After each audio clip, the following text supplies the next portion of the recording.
I'm sorry. All right, good evening, everyone. Thank you so much for joining us today. I'm your moderator, Margaret Mitsuyasu, and I am a teaching elder from First Presbyterian in Vancouver on the northern edge of our presbytery. And I will now call this special meeting of our presbytery to order. And let us begin with our land acknowledgement.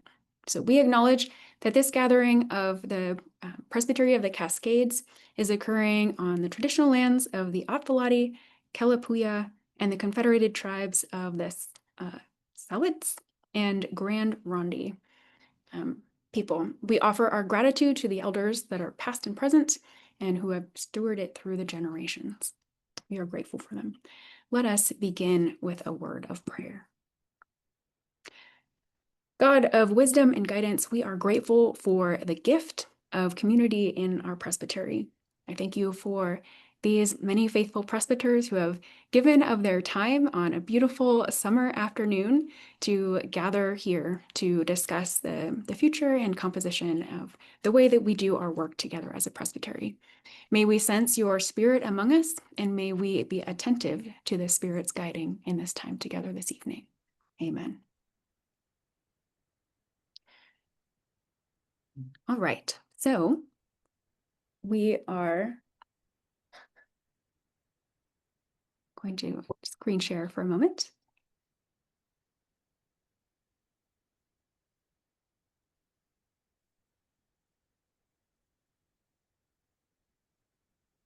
All right, there we go. So this is a special meeting with the presbytery, and it is called to address two specific areas of business. Only business that was included in the call to the meeting may be conducted at this time. So the first item of our business is to consider the proposal to restructure our Presbytery Leadership Commission, the PLC, in a process of amending our bylaws. And then a second piece of it is that we included the option or the possibility that we might elect members at large to that leadership, the new leadership commission, if the motion is approved. So in order to conduct our business, here's an overview of how we will proceed through our time together. Sorry. Just a minute, we're working on our screen sharing. No.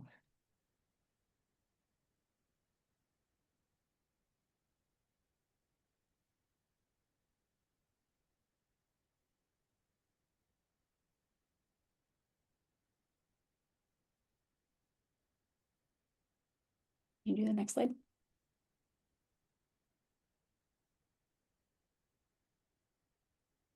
Okay, so we began with our welcome and our call to order and opening prayer.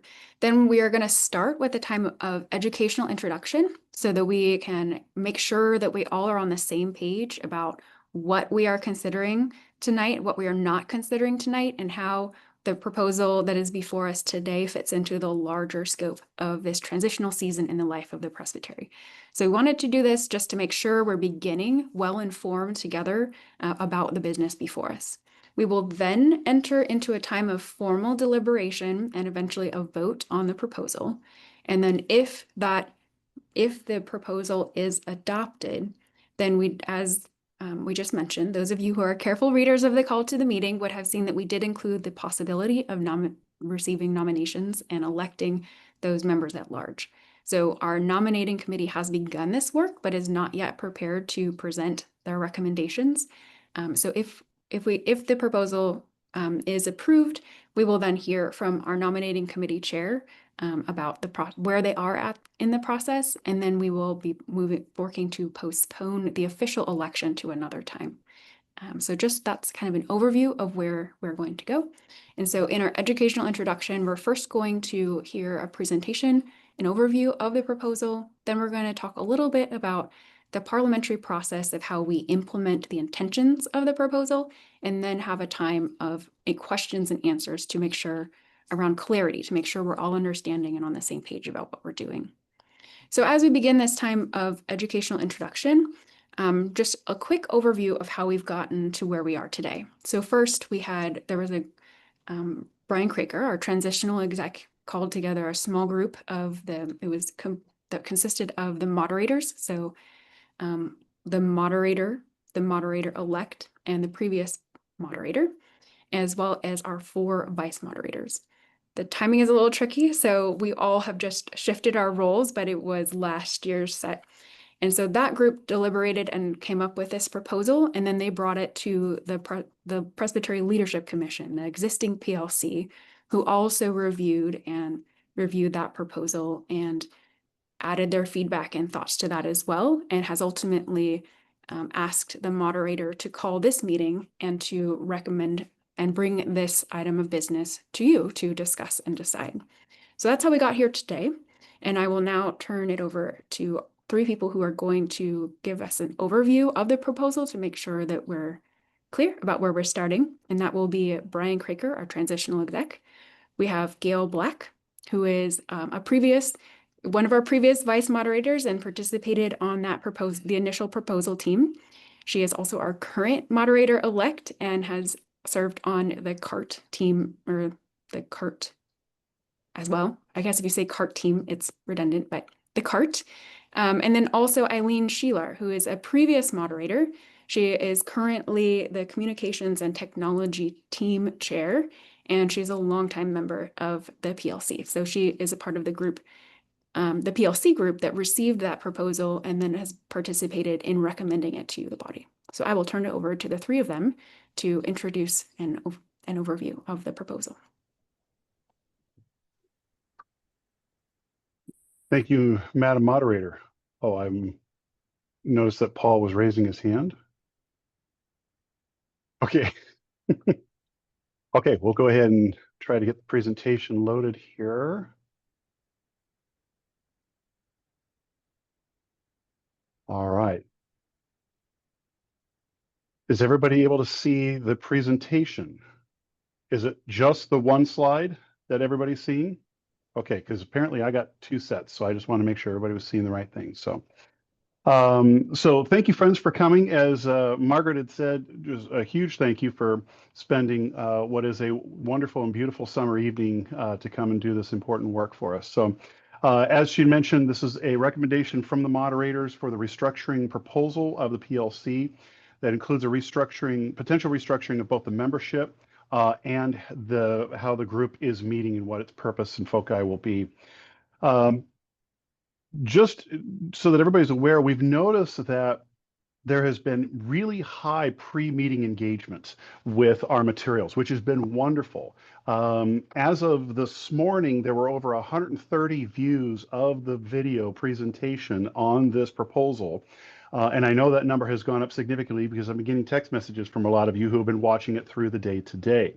So the good news is with that, it means that we'd originally planned, the video was meant to be the preview of this presentation. We've realized that so many of you have already watched the video that there's no reason to go through the entire proposal again in that form. So what we're going to do this version is we're going to shorten it a little bit and just get to kind of the nuts and bolts of the proposal as a part of that, since so many of you have gotten the materials and watched the video. So with that, there's a few slides that we want to focus on particularly. The first is just a reminder of that clarity of purpose. Whoops, hold on here. I'm not sure what happened. There we go. Are we back on clarity of purpose? Okay, so we talked about in the video the clarity of purpose of mission, vision, and values. And a reminder that Harvard Business Review talks about the fact that when you have unclear expectations, it's primary cause for organizational conflict and mistrust. But when an organization is clear about its purpose, it can determine its shared values that align with that purpose. So when an organization, no matter what its type is, has a clear purpose, as well as shared values, that helps guide it in a more straightforward manner for its mission and vision. Saying that my father used to say, and I'm sure a lot of our parents told us, was if you aim at nothing, you'll hit it every time. And that's one of the problems that we've had as a presbytery, is that there's been a lack of clarity of what is it that we're supposed to be aiming for, and what direction should we even be turned towards. And that's been part of the issue that we've been dealing with. We've had an unclear purpose, absence of shared values. It's meant to, we have an open-ended, kind of a vague mission and vision. And so part of that work has really caused us to not have clarity of where are we and where are we trying to go as a body. Now, there is one particular group in the presbytery that's typically in charge of that work. And for us, that body would be the Presbytery Leadership Commission. And this language that comes out from the national office says that a leadership council, oh, hold on, let me take a pause here because I'm using council. As many of you were aware in the video, I use the word council a lot because nationally, that's the term that has been used, even though we were supposed to move from council to a commission because the true council is the body we're in right now. When we gather together as a presbytery and we come together as a corporate body to discern and debate, that is council. But there's a leadership version of this that most of the denomination still refers to as council. We call it our PLC, our Presbytery Leadership Commission. So if you ever hear the word council through this presentation, please know I'm referring to the PLC, our Presbytery Leadership Commission. So I just want to bring that moment of clarity for us. But the language of the purpose of the PLC is that it shall serve as a leadership team of the presbytery, monitoring, adjusting, challenging, and leading the total mission and program of the presbytery, while overseeing its ecclesiastical, strategic, and fiduciary responsibilities. It's quite a large scope of what it is that's supposed to be focused on. Problem is that in our current format, we've not been able to work on a lot of those things. Most of the stuff that we've been working on has just been business-related things, technical issues. We haven't had the time and space in which to really work on leading the total mission program of this presbytery.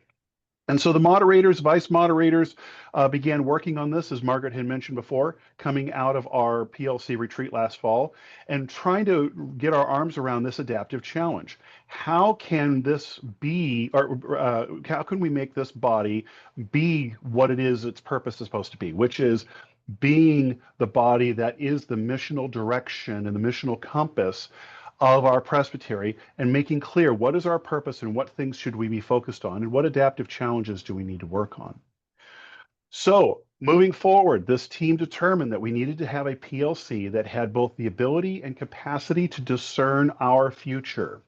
We needed to have PLC members that had both the time and capacity to engage in in-depth conversations about our missions and values. One of the issues with the current PLC makeup is that it's done by appointment with people who are already serving in significant leadership roles in other areas of our presbytery. And so it's difficult to then create more time and space when you don't have that time or capacity as it starts. So that became one of the major factors of how do we create a PLC where all the members have both the time and capacity to have those conversations about mission and values. They also determined we needed a PLC that could discern together the critical steps to align with our vision and begin setting collective goals for our future, or setting goals for our collective future. We've heard, the PLC has been hearing from a lot of our commissions and teams, what should we be focused on? Or what things should we be letting go of? PLC has not had the time or the space to be able to have those conversations, make those determinations, and give that clarification to those commissions and teams. So we realize that that's another priority that needs to be focused on. The third is to provide direction and clarity of objectives and goals to the remaining commissions, teams, and staff, and then to help make clear what our presbytery can and should focus on in order to help our congregations fulfill their purpose of becoming, maintaining, and growing communities of faith, hope, love, and witness. And that comes straight out of the Book of Order in the 3rd chapter, the government section. So our purpose summary for this meeting, the purpose of why this presentation is being brought to you, why the consideration of the PLC restructure is being brought to you, is to reestablish the PLC as the authoritative body to provide missional direction to all commissions, teams, and staff. And that will come through a process of refocusing the PLC to identifying and working through major adaptive challenges in our presbytery, creating a smaller group that provides for more focused conversations while allowing all members to contribute. This is a priority, or this is a trait that was shared by Harvard Business, was shared with the moderators and vice moderators that we felt was important. Our current group of 22, 23 is too large to be able to accommodate that. Being somewhere in that 10 to 14 range is ideal, so that's what we were targeting. And the last is to have group members that don't serve or lead in any other commissions or teams, so that they have the time and capacity to just focus on missional discernment and strategic planning. When you have people that are serving in other areas and then they have to come into the work of the PLC, they just don't have the same time and capacity, mental capacity, to be able to work through those challenges while they're also working through other areas. So, the proposal that's being brought to you this day from the moderators and vice moderators is a proposal that comes in two parts. The first part was to reconfigure the current PLC membership structure. The first part of that is to decrease its size from 23 to 14 and having members that only serve in the PLC in that main group. Focusing on people who have had previous Presbytery of the Cascades leadership or similar outside experience, and people who are selected by the nominating committee specifically to serve on PLC instead of being appointed to their positions because of the role that they're in. So we're having the nominating committee actually find the leaders that we need to be able to do this work for us, just like nominating does for all the rest of our commissions. And then lastly, they let the PLC have the ability to select their own chair and to permit that chair to serve over multiple years at the PLC's discretion. So that's the first part of this proposal. The second part of the proposal is a reconfiguring of the meeting rhythm and the purpose. The new PLC configuration would continue to have monthly meetings, but instead of working on just regular business of the presbytery, they would actually have time and space to live into the true defined purpose of what it means to be a leadership commission. And that new space for the meetings will allow them to be focused on the missional direction of our presbytery, to begin to identify and wrestle with the adaptive challenges that we are facing, and also to work through our transitional needs during this time of leadership transition. But a second part of this reconfiguration is to then move the current roundtable of presbytery leaders to becoming a coordinating team that meets once a quarter. So all the people who are currently serving on PLC will still have a seat at the table. It's just instead of at the monthly group, that group ends up moving to the quarterly meetings instead. And that allows the space for the smaller group to work on the missional pieces, but then bring in all of the leaders quarterly to discuss and get input from them on significant presbytery issues. And someone asked, are they limited to meeting quarterly? And the answer is no. They would meet at minimum quarterly, but if they had major issues that the PLC was saying, we need more leadership input, they can call that coordinating team together on a more regular basis as needed. So let's go back to part one. That first part of that recommendation is the PLC structure. Now we're back to the slides that you saw in the video. So the first one is the reminder of the current PLC structure, where we've got 23 currently serving on the PLC, 17 of which are voting. And that includes our 3 moderators, 4 vice moderators, our 4 regional COM chairs, our 6 commission and team chairs, treasurer, and 5 presbytery staff. And it also means that the PLC chair rotates every year. So whoever was serving as our moderator previously becomes the new moderator of PLC. So for example, Chris Murphy just finished his time as moderator of our presbytery at the end of June. He now by default becomes the new chair of the PLC starting in July.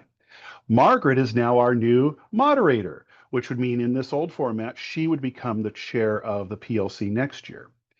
And for those of you who have ever served on a presbytery commission or team, you know that there's a great benefit to continuity of leadership. When you have a leader who's able to continue the work and the vision and the purpose of that team or commission over multiple years, it allows that team or commission to be a lot more productive.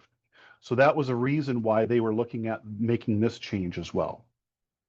So if we move from the gray area to the right over where it has the blue section, that's the new PLC structure that's being proposed. It would keep the 3 moderators and 4 vice moderators because those are the only roles currently on PLC where they don't serve on other commissions or teams. So these people have the time and capacity for this work. But 7 is not enough for the work that needs to get done. So they felt that they needed to bring on 3 additional at-large members and bring that team to 10, and then along with the treasurer would make it 11 voting members. That is a good and healthy number for being able to really work through and discern, to spread some of the work and the homework that needs to get done and have fruitful conversations and it's small enough to still allow everybody to contribute and everybody's voice to be heard. It would then also bring down the number of staff members who would be present in those meetings from 5 to 3, again, to make sure that the priority, the people in the highest level in staff who have the greatest overlay to all of the work in our presbytery still are there and can serve as staff resources, but doesn't bring too many people to the table where it stifles conversation. So that would bring the total from 23 to 14 with 11 voting and would allow the chair to be able to serve for multiple years, again, at PLC's discretion. So that's part 1 of the recommendation. Part 2 of the recommendation, this is on another slide that was from our video, and that is continuing those monthly PLC meetings, as we mentioned, in that new structure to live into that defined purpose of what it means to be a leadership council. But this team in its first year would have very specific goals, would be the discussion of our shared values as a presbytery, determining what do our missional objectives need to be and what adaptive challenges are we facing as a presbytery. There's also a need to determine how do we navigate the rest of this transitional period. If you've ever been in a church, served in a church when you had a significant pastoral leadership change, whether it's as a solo pastor or a senior pastor, you know that your congregation has to go through certain steps as part of that transition.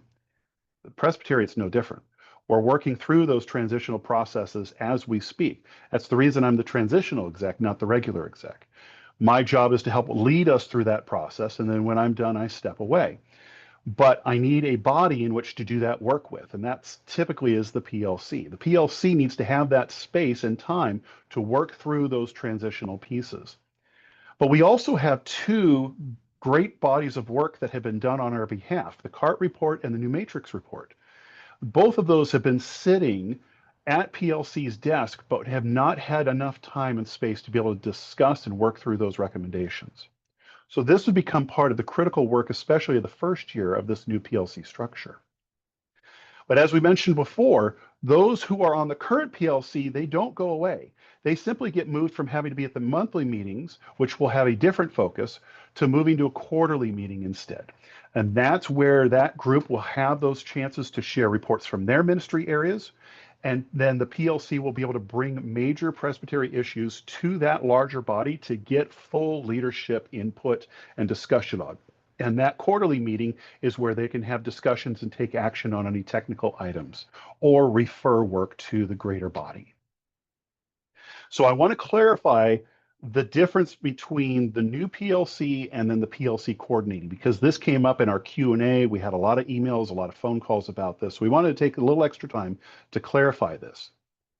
The new PLC is that smaller body of 14 that would continue to have the monthly meetings. That's the group that has the time and capacity to focus on the missional and adaptive challenges and transitional pieces of our presbytery, and to navigate the CART and new matrix recommendations.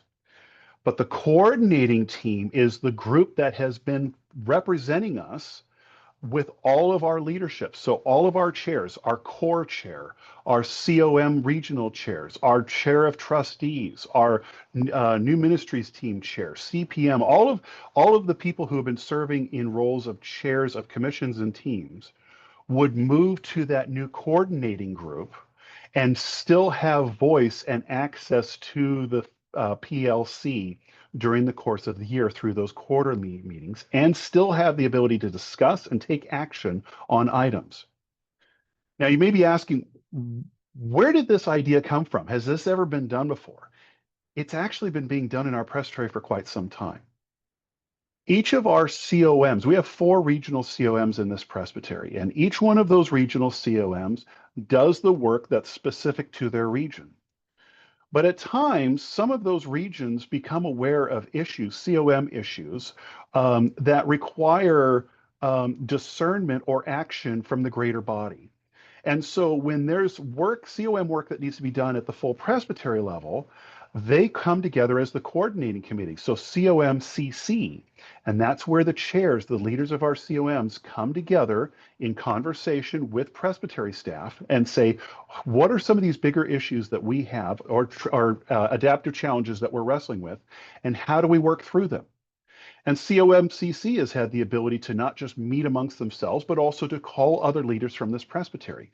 They recently worked with CORE to be able to figure out how do we make sure that all of our search processes and conversion processes are done in a way that is fair and equitable in this presbytery. So we have a history in this presbytery of pulling together coordinating groups that can wrestle with larger presbytery issues and work together collaboratively as a presbytery.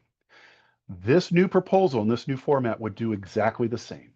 It would still create the smaller space that we need for the PLC to be that truly missional body that's guiding our mission and purpose, but it still maintains that larger group that can meet on a less regular basis to discuss the larger issues and get critical leadership feedback as we need it. And closing the presentation, our anticipated benefits. This screen is from your video, so you're probably familiar with it already. Provides an authoritative body to provide missional direction for all of our commissions, teams, and staff. It allows for group members that don't serve or lead in other commissions and teams to give them more time and capacity for discernment and strategic planning. It refocuses the PLC and adaptive leadership to focus on the larger challenges facing our presbytery and our churches. A smaller group that's more focused on conversations while allowing all members to contribute, and still allows for coordinating time with other major teams to share their macro level needs and concerns with the PLC. I want to hand it over now to a chance for us to hear perspectives from our past and current Presbytery of the Cascades moderators. And so I'd like to invite Gail Black, who is a previous vice moderator, current moderator-elect, and member of the CART team, to share next. Okay. Thank you, Brian. Good evening. I'm Gail Black, elder from Rose City Park in Portland. And about 7 years ago, I began representing my church at Presbytery meetings. And in 2021, accepted the nomination as vice moderator representing the Northeast region. Like many of you who are asked to join a committee or commission, I accepted the nomination without fully understanding all the responsibilities of the position. David Dornack, my former pastor, told me I would really enjoy the duties, especially the installations of pastors. And that was true. However, joining the Presbytery Leadership Commission was a bigger challenge. In 2022, I joined CART, or the Conflict Assessment Reconciliation team, and received excellent training with a cadre of lay and clergy throughout the presbytery. If you had not read the CART report, I encourage you to do so, because the 47 people we interviewed provided deep but varied experiences that informed the recommendations, including the proposal we are presenting at this meeting. I tell you all this because it is important that you know my experiences on the PLC and my participation in the presbytery-wide assessment of the conflicts arising, but not exclusively to the circumstances around the decisions this body made to give the land and property formerly the site of the Presbyterian Church of Laurelhurst to the Future Generations Collaborative, known as Barbie's Village. During this extraordinary opportunity for mission and reasoned presentations about financial accountability, I felt at times adrift at the PLC meetings. In our format of 26, sometimes more, electronic boxes, I had had few, if any, in-person conversations with any other decision makers. I know now that the PLC simply did not have the capacity to thoroughly discern the perspectives, all the perspectives of the issue. And there were other issues that in retrospect did not receive our full attention. So now in the past year, from my perspective, the presbytery has begun to heal. and many recognize the need for certain changes. However, just a few months ago, at the March 2025 Presbytery meeting, we considered a proposal to gain an assessment of the value of the property on Farmington Road. This seemingly innocuous proposal was met with a number of presbyters pushing back. Background details were provided on the past disposition of the land and ideas and information of possible investors and developers. There were challenges to the veracity of the information offered. The proposal was tabled. I felt the shadows of the November 2023 Presbytery. I was discouraged, and I stayed after the meeting and talked with the presbyters from all the perspectives. I was sad as I drove home that day because at the time I did not believe that the PLC with its current composition had the capacity and of time and focus to provide an open discernment and exploration of this particular and important issue. Now, as part of the team that developed this proposal of a newly configured PLC, composed of members who will represent the mission and values of the whole Cascades Presbytery, I believe that this is a change that will provide an effective vehicle to support healthy communication and spirit-led ministries. Okay. Now I'm going to send this over to Eileen Sheeler. Thank you, Gail. I'm Eileen. I'm a ruling elder, and I've served as Brian and Margaret said as moderator. That was in 2019, 2020. Nothing happened much in 2020. I will tell you that whether it was popular or not, we met weekly for quite a while at PLC and continued every other week for quite a while in 2021 when I served as chair of PLC. I will also tell you that being chair of PLC is a whole different job than being moderator. And I kind of went, okay, I'm doing what now? So it was an introduction. When I finished that year, I said, oh, I think I finally figured out how to do this, but I was done. So one thing that I can certainly get behind is having a stable leadership for PLC with the opportunity to serve more than 1 year and to provide that continuity of leadership. Gail mentioned the CART team. My pet report, not that the CART report isn't important, is the New Matrix report. When I served as moderator, Brian Heron began the work with New Matrix to start what turned out to be a 2 to 2.5 year, I think, project that resulted in what we call the New Matrix report. And many of you, and I've heard a lot of my fellow PLC folks say, the what report? It is a report about the small churches in our presbytery, the future of small churches, the needs of small churches, and how the presbytery can be part of helping the small churches survive. It's important, folks. And we have never had the chance to do anything more than read and say, well, there's some really good points in here, and move forward. It has languished on a shelf. There are several of us who, thank you, Stephen, every now and then have rung the bell and said, what's happening? And yet we also acknowledge that there's only so much time with 23 people running other committees. So I am looking forward to this new structure being able to take particularly those two reports and really digging into them. There's good stuff in there. We need to be able to get it out, analyze it, do some strategic planning, and get the work started that is pointed out in those reports. PLC PLC has been pretty busy over the last 5 years doing things like the continuing effects of the pandemic, natural disasters, property issues. I think we've just about handled the full spectrum of close to everything that a business can run into. And I don't recall very many meetings that were canceled due to lack of business.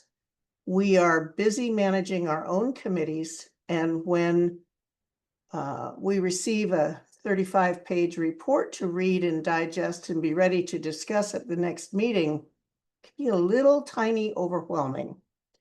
So I'm really looking forward to this proposed structure. It allows us to have a group that focuses on the valuable information that we have received through these 2 reports. It allows us to have some focused strategic planning. It allows us to have consistency in leadership or a change in leadership that doesn't throw everything out of kilter.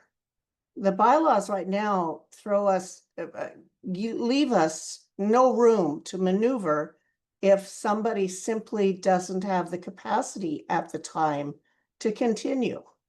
It just kind of leaves us hanging. So we need some flexibility in that. The quarterly, coordinating team is what Brian calls it, meetings will be a great opportunity for the team chairs, the commission chairs, the committee chairs to both hear from the PLC and to give information to the PLC. This is not a one-way show. This would be both ways, and that's really critically needed. One thing that I think sometimes is missing at PLC now is that simple exchange of information. What are your teams doing? What are your committees doing? What are your churches doing, vice moderators? Are there any that are shining and doing something really cool? You want to give us some good news? That conversation time that isn't just tied up in land issues or lease issues or business issues. It gives us time to be working on the mission of the church, collaborating with each other and using our gifts to the best of our ability to further the mission in the church. So thank you for listening, and I pass it back to Margaret. Thank you, Gail and Eileen and Brian. So that's an overview of the proposal and some thoughts on why the proposal team of moderators and vice moderators and the PLC have recommended it to the body for discussion. I'm now going to call on Paul Bales-Templeman, our stated clerk, to kind of give us an overview of the parliamentary process for how we turn this from a general proposal to how we actually would enact such a proposal should this body choose to do so. Paul.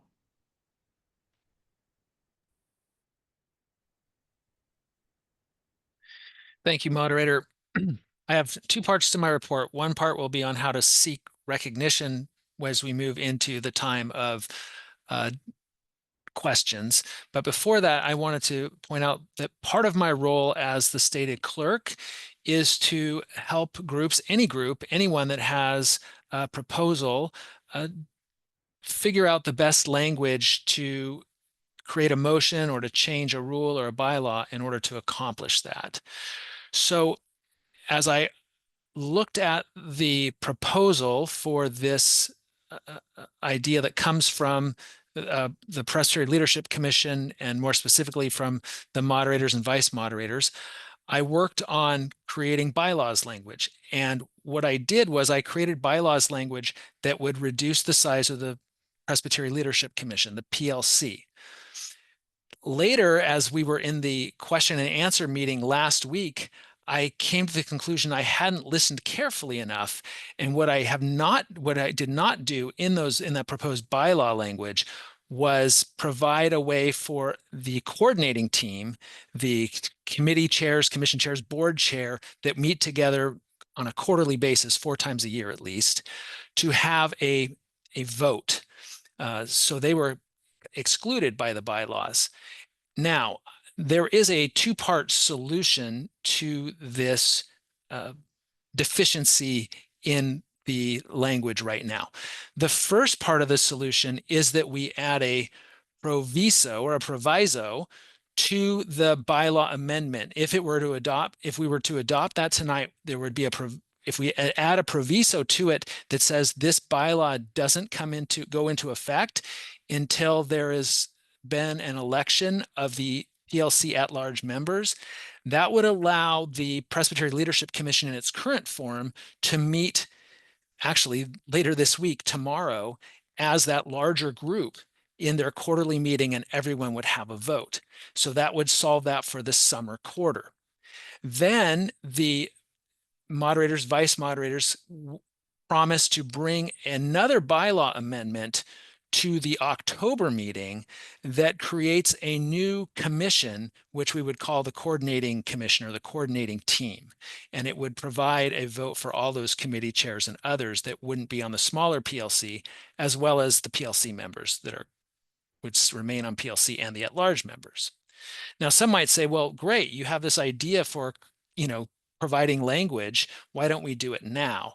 The reason we wouldn't do that now or couldn't do that now is because when you are amending bylaws, you have to give notice of what you're going to do. And when you say you're going to amend particular bylaws, it limits. You can do some amendments within the scope of your proposed amendment to the bylaws, but something like creating an altogether new commission is outside of scope for this meeting.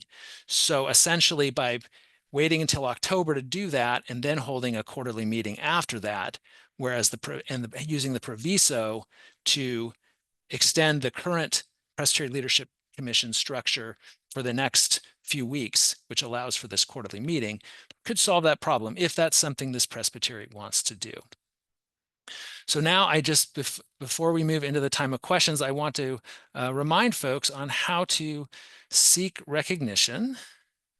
So, and apologies for my screen being in a very strange portrait view instead of landscape view, but I'm going to roll with it.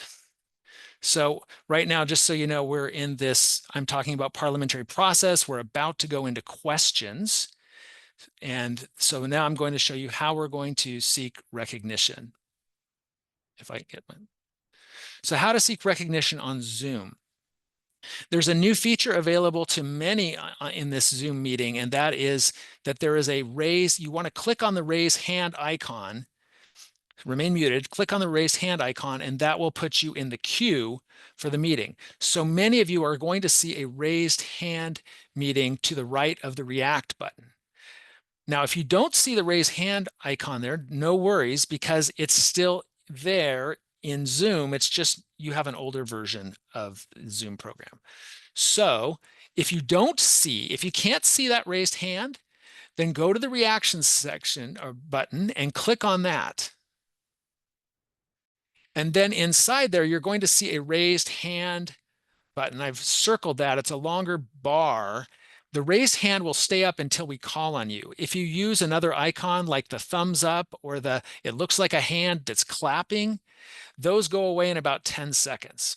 Now, if you don't see the raised hand bar on the bottom like that, maybe it's, especially if you're on a smaller device, maybe it's on the top. You can see it may appear in different places. So that's where the raised hand icon is. Now, say you can't find it. If all else fails, you can type in the chat, or if you can't figure out chat, I guess you could unmute and say, hey, I can't figure this out. But hopefully we can all go through this process and we don't need to unmute unnecessarily. Now, when we go to chat, in the past, what we have been doing is we have been setting up chat so that participants could only chat with the host or co-hosts. We've been having issues with our settings. We set it up so it will do that, but then it disables chat for all or many, depending on the iteration of the time we tried at this process.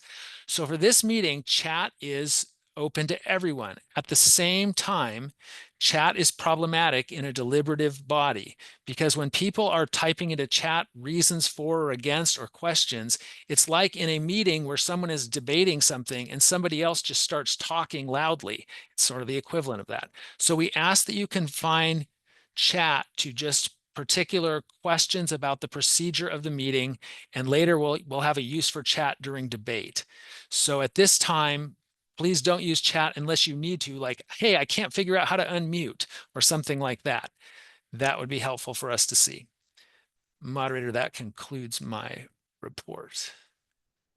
Thank you, Paul. So now we are going to enter into a time for questions of clarity. So we are not yet to formal debate. So this is still a time where we're trying to make sure that everyone understands what is before us and its implications. We will, a little bit later, we will be returning to official deliberation and our vote. And so amendments are not needed at this, are not appropriate at this time. So this is really just questions of clarity, and our team can answer those for you. All right, I will begin by calling on Kate Belt. Thank you, Margaret. Who would chair the coordinating team? Did I miss that somewhere along the line, or how would that person be elected? Brian, I think would you? the language needs to go into the what Paul is working on. Thanks. Great Brian or question, Paul, would Kate. you like to?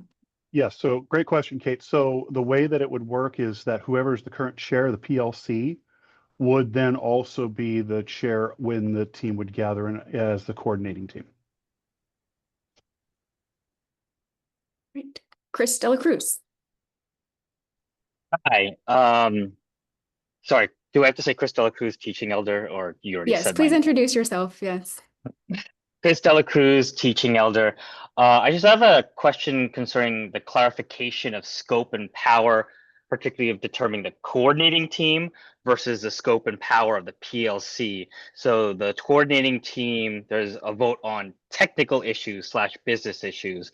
Who determines what's a business or technical issue that the coordinating team votes on? And is the coordinating team basically doing everything the PLC used to do, and the PLC is now doing extra focused on mission and vision stuff? Or am I missing something in the clarifying the difference of the scope and power of the two bodies? Would Brian or members of the proposal team like to address that?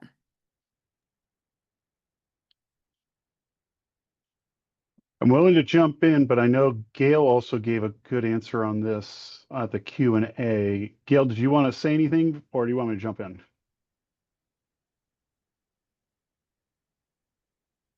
Go ahead. Okay, Gail. Go ahead. Okay. Brian. okay, I'll go for it. So there will be larger business items that will require the full group. The new PLC would be the one who is the determiner of what stays in their group and what goes to the larger group. So they're the ones that make that determination. There will still be items that need particular input from that larger body. Currently, one of the things that we have is one of the things that's been going through this larger body have been grants. And unless we come up with a solution for, like a grant commission that's going to work on the grants on everybody's behalf, all of those still have to go through secondary approval. So those pieces need to come. We have other pieces in our bylaws that require PLC oversight or approval or referral. So all of those will still be coordinated through, and anything that's determined that needs the input from the leadership, those will go to that quarterly coordinating meeting. My sense is I'm not going to be the chair of this. So this really comes down to whoever is the chair of the PLC. They're the ones who set the agenda and determine what is the scope of the work going to be. But the idea being that taking a lot of the work that's been happening now and moving that into the quarterly work so that there's space for more of those missional conversations really will be the objectives here on the, especially in those first couple of years. So then clarification, the coordinating team is a sub-team of the PLC, even though it's technically bigger? Okay, thank you. Yes. Yep. All right. I now recognize Sue Van Stelly. Thank you very much. I'm Sue Van Stelly, pastor at Mount Scott Park Presbyterian Church. And I think it's a great, you know, I think the system sounds good. I have been involved in a church that went from more elders to fewer elders, and it was beneficial to the congregation and focusing on leadership and that kind of thing. So I appreciate that idea. I'm wondering that as a group that does a lot of visioning and discernment, if there are going to be some stated qualities for the at-large members of this group to possess, or can it just be anything?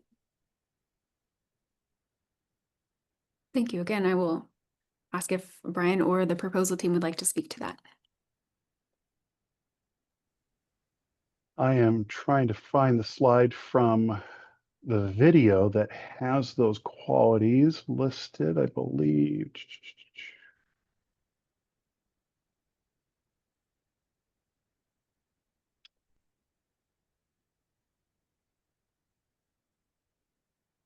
Oh, and it just crashed. Great. So I'm going to have to do this off the top of my head, Sue, Pastor Sue. But yes, there were certain qualities that we were that the team had identified. They wanted to be able to have people who had previous presbytery leadership experience or some sort of similar business nonprofit leadership experience, or maybe they had served in presbytery leadership in another presbytery and came into our presbytery. Or they had leadership experience or a very specific skill set that the PLC had determined we need somebody like this on our team right now. So those were some of the qualities. We were also looking for people who had demonstrated ability of being able to really work well together, work as a team, and understood the challenges of what it means to be in the Presbytery of the Cascades. Our presbytery is a bit unique when you compare us to other presbyteries around the nation. We are a exceptionally diverse and presbytery, not just geographically as far as church types and where our churches are positioned and located, but also even where we are positionally, where we are relationally, where we are theologically, and even politically. So having people that understand that diversity and how to help make sure that all of the expressions in our presbytery are heard are important. So these are going to be qualities that the nominating committee has been given, and they are going to be the body that would be then looking for those people and then nominating them for the roles on the PLC. Okay. I think, thanks. That's helpful. I wonder if we would add like cultural competency to that. At least when it comes to different ethnic groups, different groups. Yeah. That is part of the current work of the Okay. nominating committee. So that's part of nominating is trained on that. They take all of those things into consideration, including a checklist from CORE on making sure that all those things are addressed. So, and that's the beautiful thing about our nominating committee. We've got a robust nominating committee that really takes priority and takes pride in doing that level of work on our behalf. Awesome. I'm very glad to hear that. Thanks.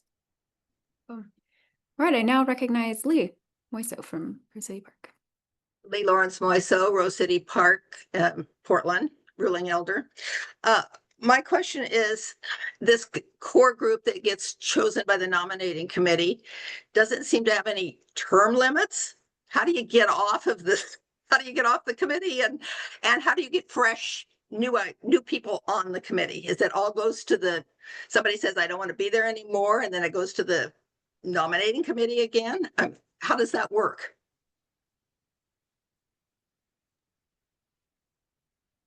Answer it? Sure. Yes, so You're muted. I keep double clicking the mute button. So the bylaws are sparse in this proposal because most of the members of the Leadership Commission are still there by virtue of election to another office that has a term limit. So most of them, so for instance, the vice moderators serve for 2-year terms, and they can serve 2 consecutive 2-year terms. They can serve up to 4 years. The moderator, those in the moderator progression, you start as a vice moderator, you start as the moderator elect for 1 year, moderator for a year, and then a 3rd year on the commission. The members at large, we didn't put terms in there because for any other committee, it's the same as for any other committee. If you're a member that's on that committee because you're elected by the Presbytery, it's a 3-year term, up to a 3-year term, and no more than 6 years total before needing to rotate off.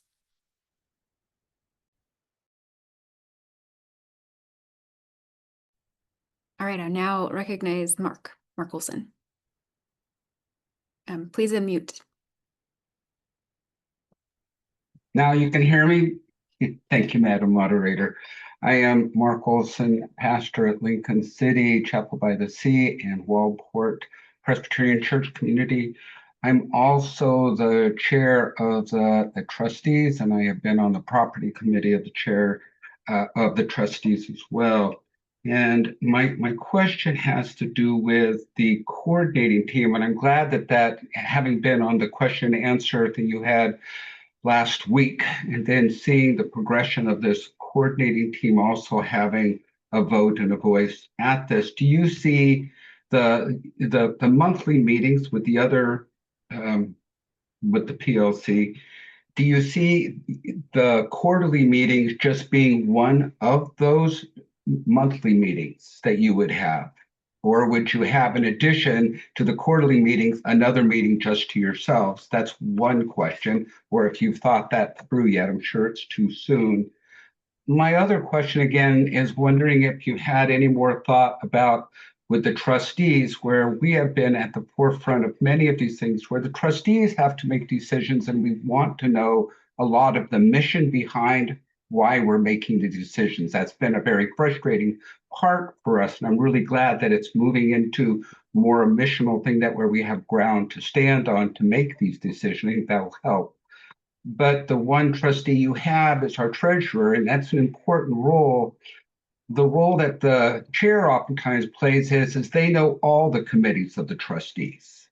And that information, I think, is really important to all of those decision-making processes. So my question would be, are you open to either adding another person to this, to the monthly PLC team or not? Have you thought more about it? So I heard a 2-part question. First, about the PLC and the monthly meeting versus their quarterly meeting, if they would be the same or separate on the quarter that they meet, and about the trustees' representation, the financial representation on the proposed PLC constituency. Is that correct? It is just that sense of the chair has a wider breadth of the whole, what's going on with the trustees and what we're dealing with. Okay. Yeah. Would the proposal team or Brian like to speak to both of those questions? Either or both of those questions. I can speak for the proposal team for a moment. Hi, everyone. Chris Murphy, teaching elder, and I will be at Newburgh First Presbyterian, and I'm also going to be the chair of PLC as we get started here. My understanding, talking to Brian as well about this in terms of our original structure, is that the PLC will meet monthly, and then on the times where we have quarterly meetings, we would have a separate meeting that month in addition to the regular PLC meeting. So that's at least how we've configured it at this time. And as far as, are we open to adding a different structure? Right now, what we're looking at, I think, in terms of this meeting, is the proposal for the size of the PLC to be 14. So we haven't considered additional numbers there, but Brian may speak to that in terms of what process we would take if we did anything different. Yeah, thanks, Chris. Yeah, and also to that point, this came up in the conversation with the moderators, vice moderators, as they worked on this proposal. And, the argument could be made that, well, why isn't the chair of core on there? Or why aren't our 4 regional COM chairs on there? Like, there's a justification for any and every leader in our presbytery to still have that space. And if you say yes to one, then why are we saying no to the others? And that was something that that team really wrestled with. Hence the reason for that quarterly, the quarterly meeting, to make sure that all the leaders had equal representation and access to the PLC. But it doesn't preclude the PLC in this new form from asking other chairs to come and be a part of their monthly meetings on an as-needed basis. So if there's say for instance, there's a property issue that's coming up that the PLC is saying, we need to really wrestle with this. There's nothing that precludes them from calling the chair of the trustees and even asking the chair of trustees to bring other members of trustees to come to some of their meetings and have those conversations. Or if we're working through the new matrix recommendations and that report that was given, they may decide we're going to call the chairs of our regional COMs for a couple of these monthly meetings so that we're getting their input. But the beauty of that is that it allows them the flexibility of being able to call them as they're needed, instead of there being that expectation every month of having so many people around the table, which what we've determined has really squashed our ability to work through the mission, vision, and purpose work of this presbytery. So that was something they wrestled with, and they felt that the size needed to be where it's at, with the flexibility of calling people as needed and having the quarterly meetings so that all the leaders can still have access on a regular basis. All right, I'll recognize Dennis Smith. Dennis, please unmute and ask your question. Thank you, Madam Moderator. Dennis Smith, Commission Ruling Elder at First North Bend. And thank you to the many folks that have put in hours of good work on this proposal.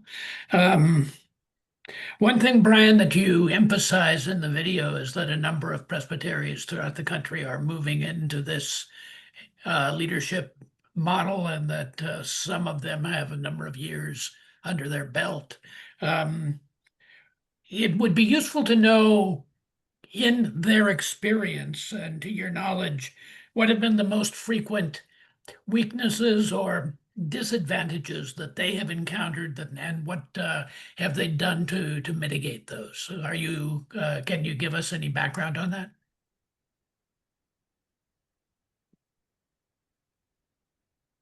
I can. One of the things that the moderators and vice moderators asked me to do was to actually go and talk to a number of other execs who had been wrestling with this and working through this and kind of get their input. And we came away with what essentially was a list of best practices, things that they had learned along the way. And one of those things was they said, you need to have the treasurer on that board, and that treasurer needs to have voice and vote.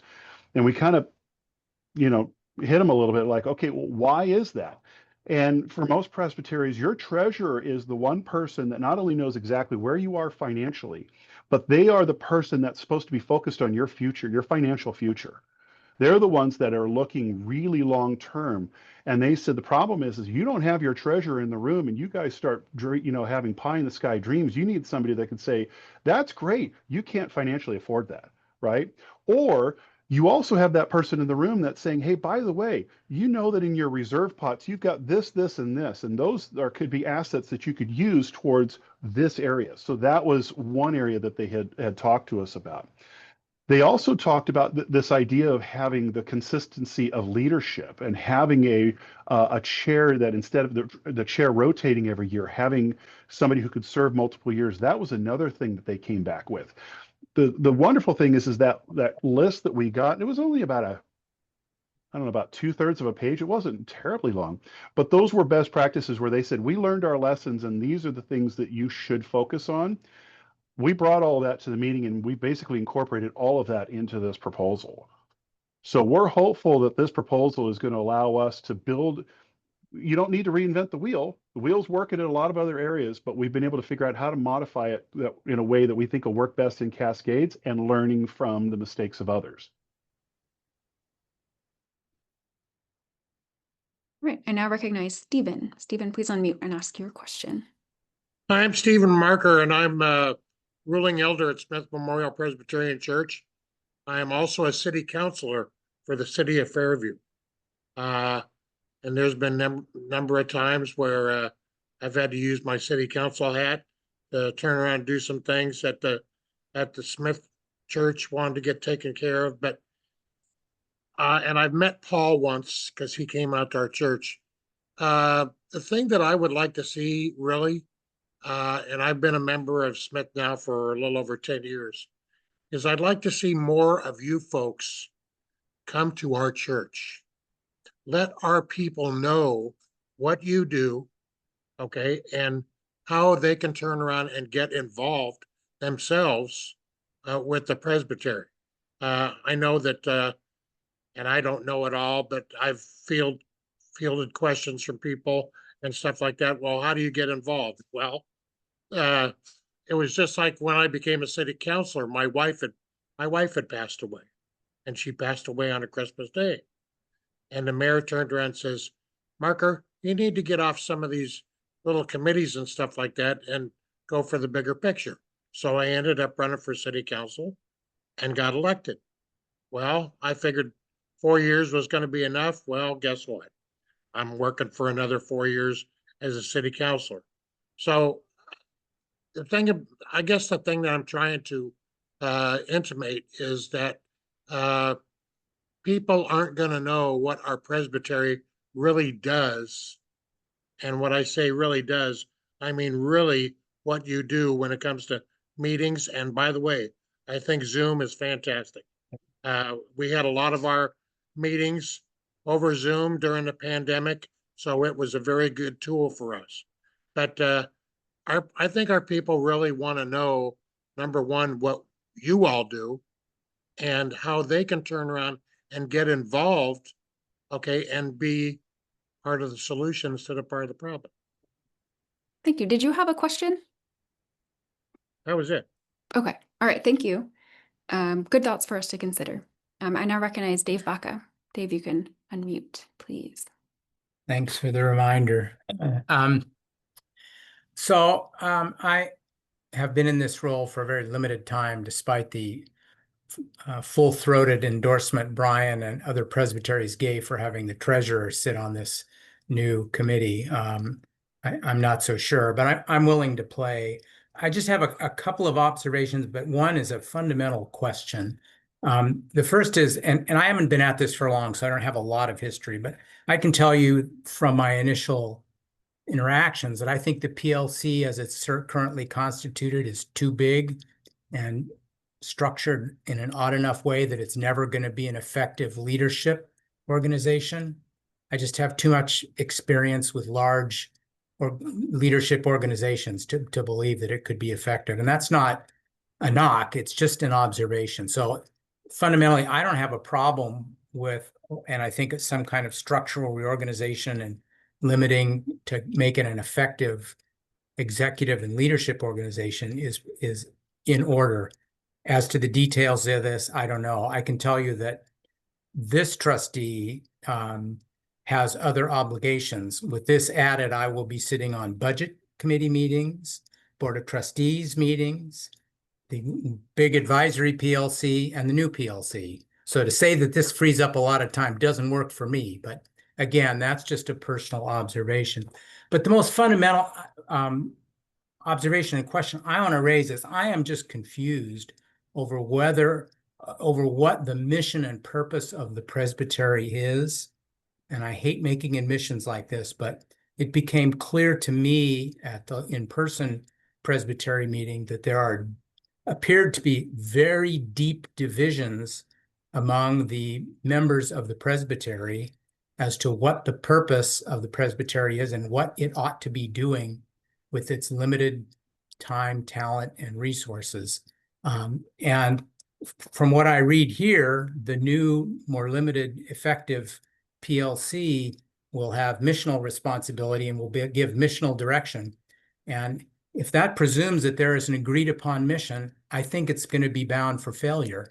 We're just going to replicate the same problems we had before, albeit with a more effective. Excuse me, Dave. organization. This is a good reminder for the whole body, but this time is really for questions of clarity around it. Do you have a question for My question is, clarity? what does missional direction mean? Does that mean setting the direction or ensuring that actions taken are consistent with a separately settled direction? Okay, thank you. Would the team like to respond? As we mentioned in the presentation, this has been part of our problem.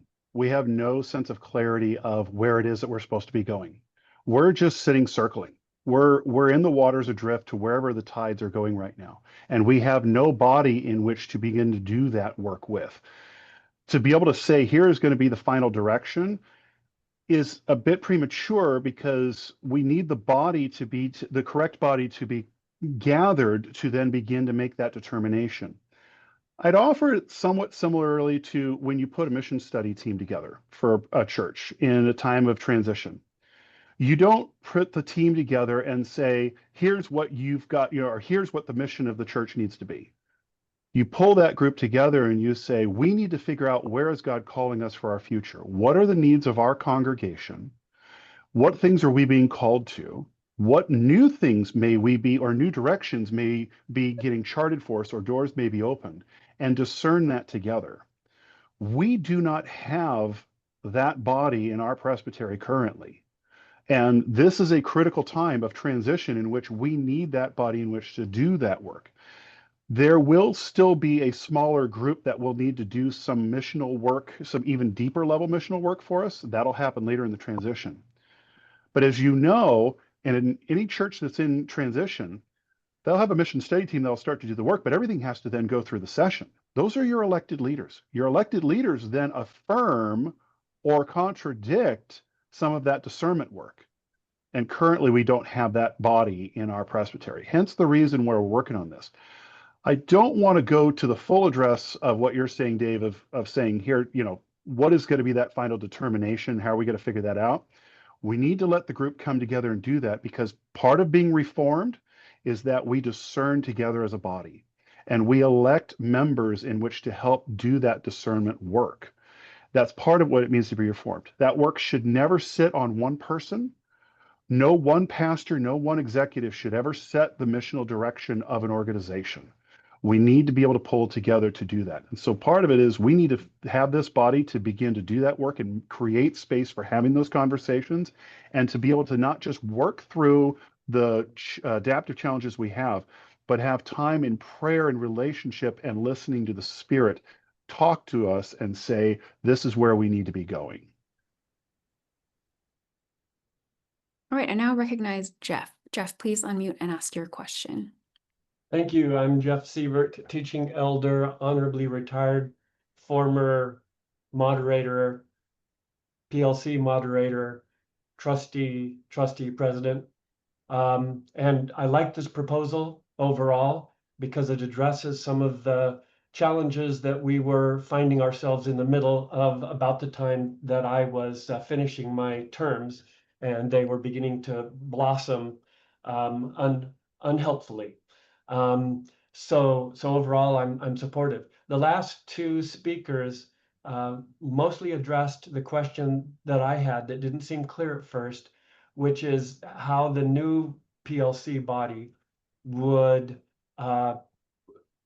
generate purpose or mission, and whether it would simply come from them, sprout from them, and be approved in the form of a motion on the floor of Presbytery, or what.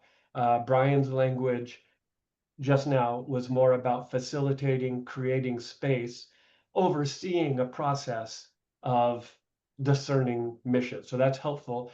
The only red flag I have in that description is that it seems like we were in that process pre-pandemic, and it got bogged down even before the pandemic pulled the rug out from under us.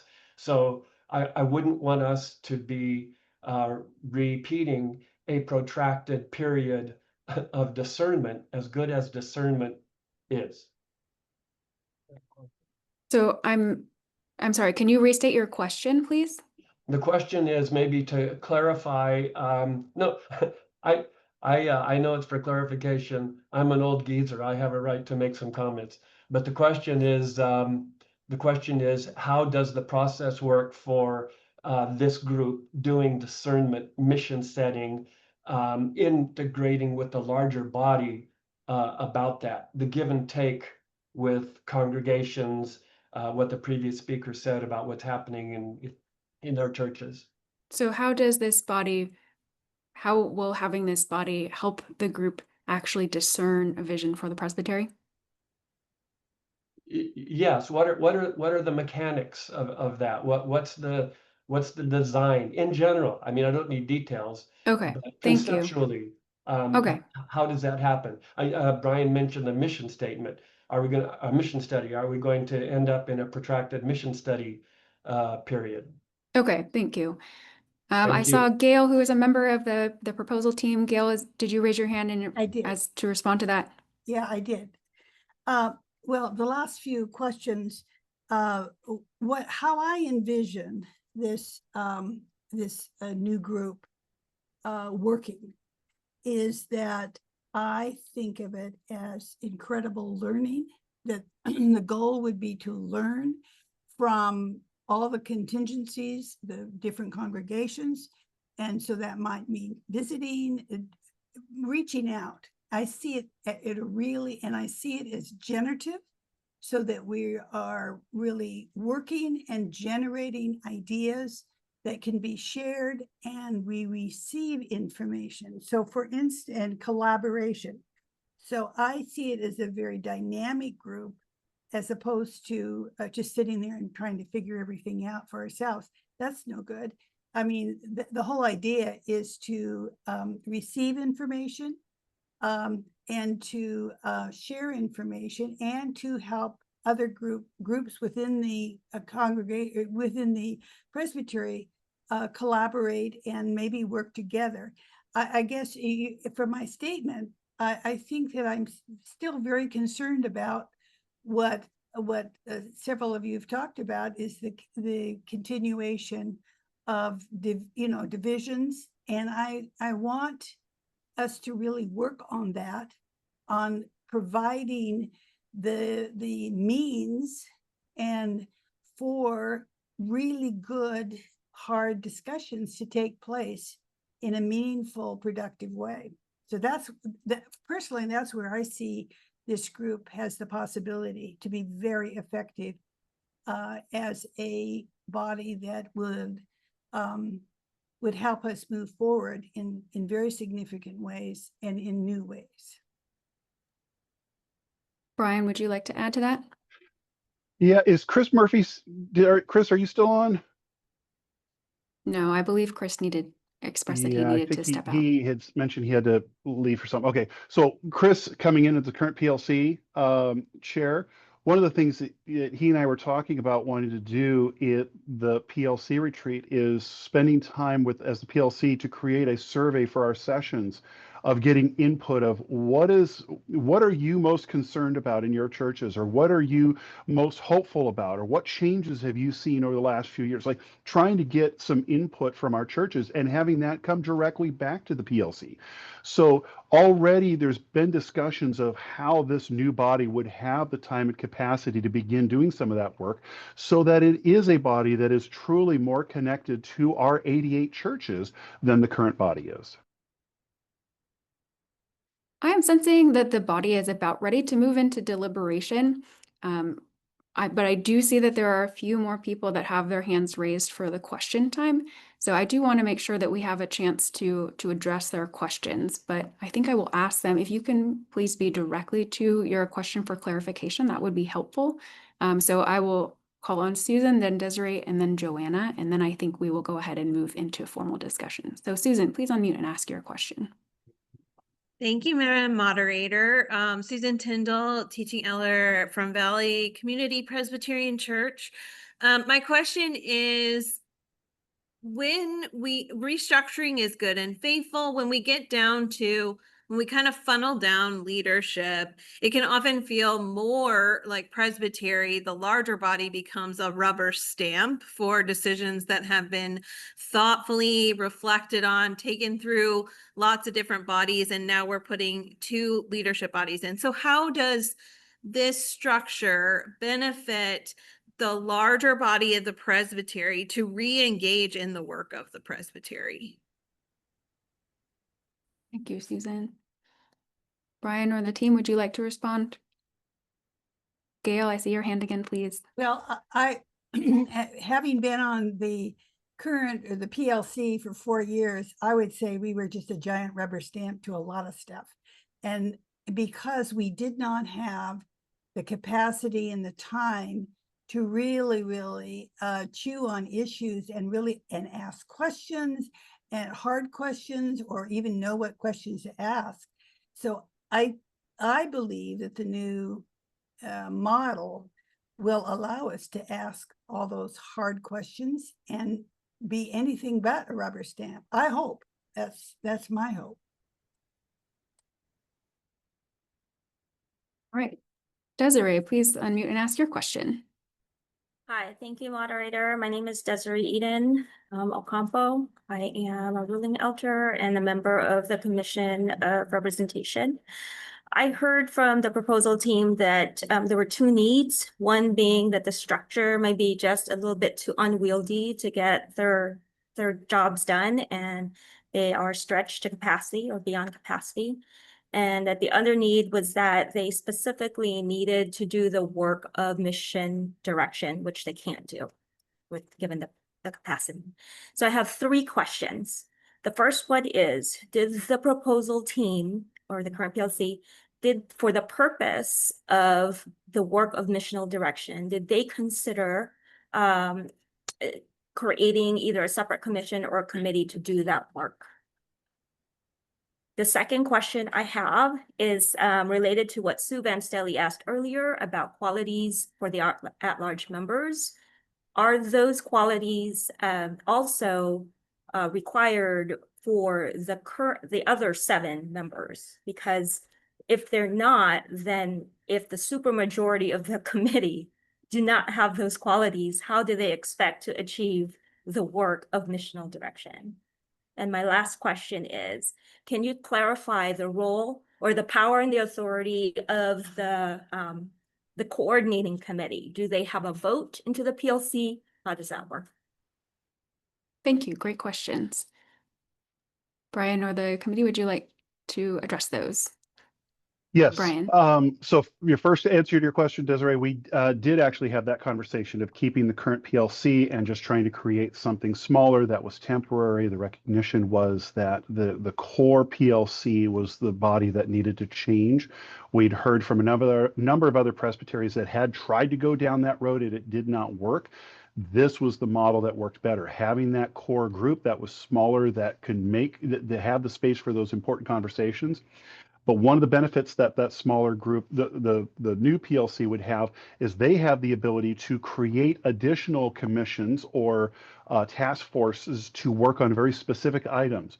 So say, for instance, we end up with an adaptive challenge with our smaller churches and trying to figure out what is a good plan for our smaller churches to be more well-connected in this presbytery. This new PLC could create a task force and specifically put people on it that could help focus on that particular adaptive challenge on their behalf and bring that information back to the PLC. So there is some flexibility in that, but they did look at that originally of just creating something smaller and found that keeping the current one in its size is going to continue to provide the dysfunction and inability to act as needed. Second, the at-large members' qualities. One problem you have whenever you are creating a new list of qualities is it means that you'll always have a carryover. So this list of qualities was just being given to the nominating committee. So nominating committee will begin working with these qualities and begin using those moving forward. But whenever you change what the quality set is of what you're looking for, you still always have the piece of those who are already in their positions that were grandfathered in under the previous. So what will happen is anybody who's brought in and voted in as the new at-large members of this group, they would be following those new qualities. nominee will continue to use those qualities moving forward, but those that are already in will be grandfathered under the old list. That is an unfortunate thing. Otherwise, you just have to ask everybody to step off and just put a whole new PLC together, which then would really cause some issues. The third is the scope for power and authority. I'm going to let Paul reference that again, because he did speak specifically to this about the fact of that larger group and their ability to have voice and vote. And that is something that is going to be addressed a little later in our meeting. So I'll let him handle that when we get to that part of the meeting. Thanks, Desiree.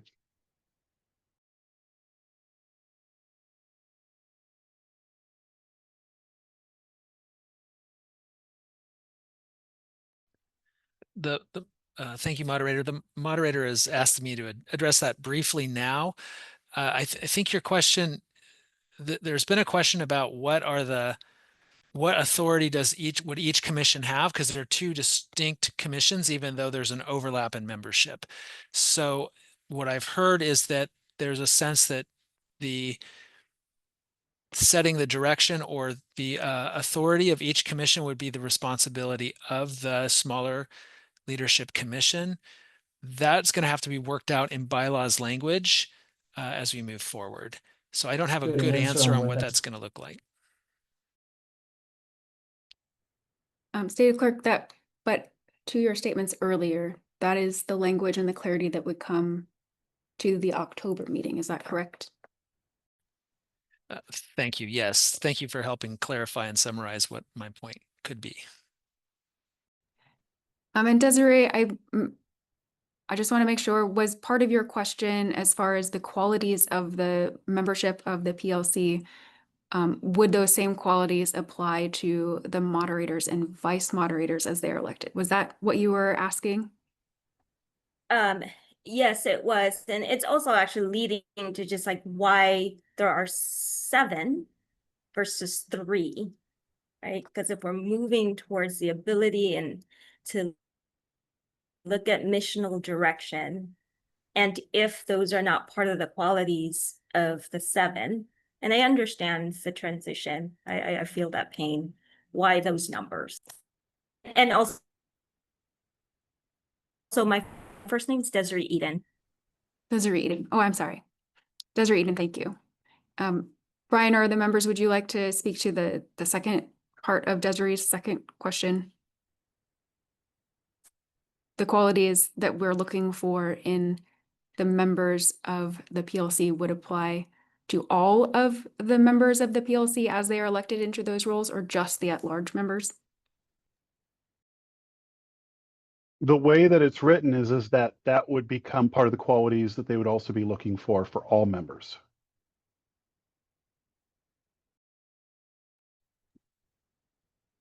All right, thank you all for your questions. Many good ones. I hope that is helpful to the whole body in understanding what was before us today, the purpose and the rationale for why it is formed as it is. We are now going to move into official deliberation on the proposed amendment to our bylaws.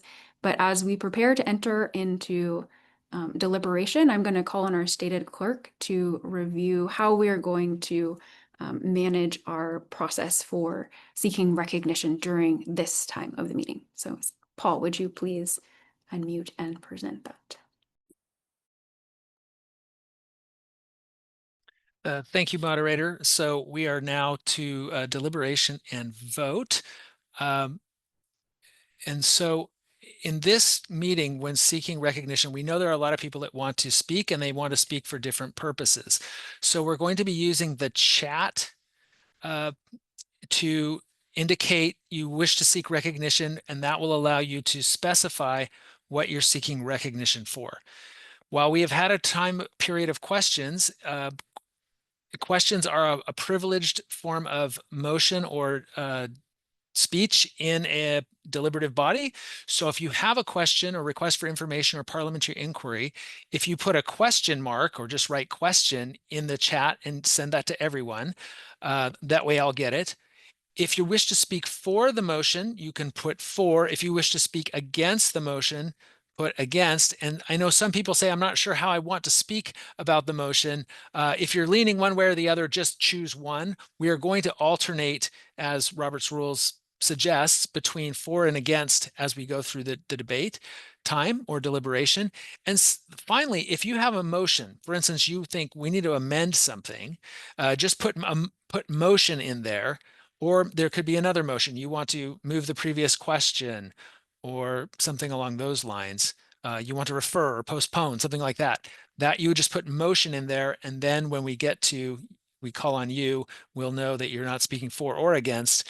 What we will call you in a proper order. I hope that's clear. It's a little different than before where people were just raising a hand. And I do see a hand up, but perhaps that's for a question regarding where we are at. So that's, I'm going to leave that up for a second. All right, I see Heidi. Heidi, do you have a question about how we are proceeding with the logistics of deliberation? No, actually, it's Greg. I do Oh, hi, not. Greg. I was following Paul's thing, but I can also read, so I already am ahead of the game. Okay, so we do not yet have, our motion is not yet on the floor, so please wait until we do that. Right. So I'm just standing by the microphone. That's what I'm doing. Got it. All right, thank you. All right, so this meeting was the Presbytery Leadership Commission voted to have the moderator call this special meeting for the purpose of presenting this proposal and inviting the presbytery to deliberate and to discuss it. So can we please have the motion?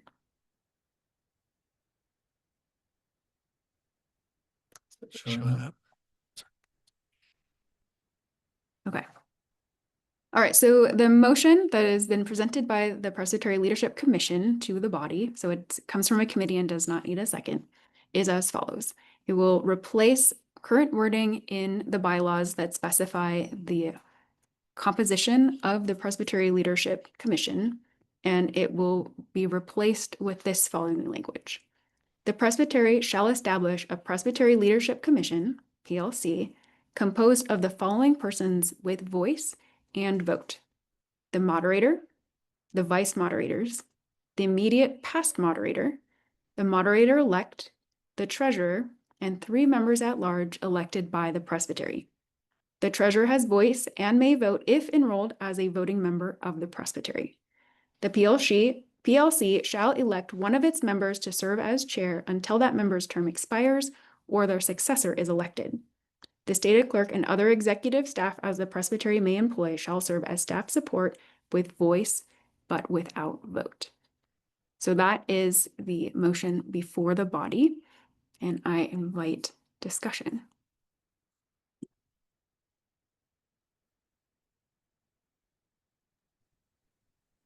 Is that me? Can I talk? Yes, but please raise your hand. There you go. All right, I recognize Greg. Hi, Greg Bolt, teaching elder, Salem First Presbyterian Church. I think I'm going to vote for this, but I'm not totally sure. I have several concerns. One is if we're going to lean on the new matrix report, which was done 5 years ago, ish, how is that actively working for the current mission of the presbytery? In the language that Brian used, he talked about the mission study team. A mission study team is a very temporary, year-long body. Brian Heron, his predecessor, was here for 5 years to determine the mission and goals of this presbytery. Was that just 5 wasted years? The recommendations for gifts and skills for this body seem not very working class in their language. Not that many of our congregations are working class, but we do have quite a few. And having worked in the denomination on the nominating committee, we recognize the prejudice we have for educated and mostly white folks. So I'm not sure how that gets our representation for those in our farming communities or who are more working class folks who do not sit on boards of nonprofits and aren't in management positions. And also, I heard Brian say that he would not be the chair of this committee, but then that chair would be the moderator. And would set the agenda. Having served as moderator, having served as a solo pastor, having served in all kinds of different areas, I can't imagine someone who is a teaching elder or ruling elder in a particular church who is probably busy there having any kind of space to know what's going on from Klamath Falls to Vancouver and all the way out to Prineville. And so then the agenda will be being decided by the staff who are in Portland and are all white men. And so I don't see how this helps our representation. I don't see how this doesn't redo the work that we spent thousands of dollars and 5 years doing. I don't know how this is transitional. I don't understand why this is. I think I'm talking myself out of it actually. And I don't understand why this needs to be a bylaw change and not a because you don't change your bylaws when you do a mission study. So those are my thoughts on the matter. Thank you. Thank you. All right, so just a moment of clarity as far as seeking recognition. Please do still raise your digital hand and put in the chat whether you're speaking for, against, or have a question. I do see in the chat, Chris Dela Cruz has put a question mark. Chris, are you seeking recognition for a question? Yes. Please ask your question. Chris Dela Cruz, teaching elder. I do have a question of clarification, and it is for the team who worked on this proposal, and just a clarification as to how you got to the number of 3 in terms of at-large members, as you know, you are reducing the number of folks who are on the PLC, and so then every member then has kind of more say or more power in each, so the number matters. And so because I have some questions whether it's 3 enough as in terms of at-large members. So yeah, I just clarification from those who worked as in terms of how you got to that number of 3 at-large members. All right, thank you. Would the team like to speak to that?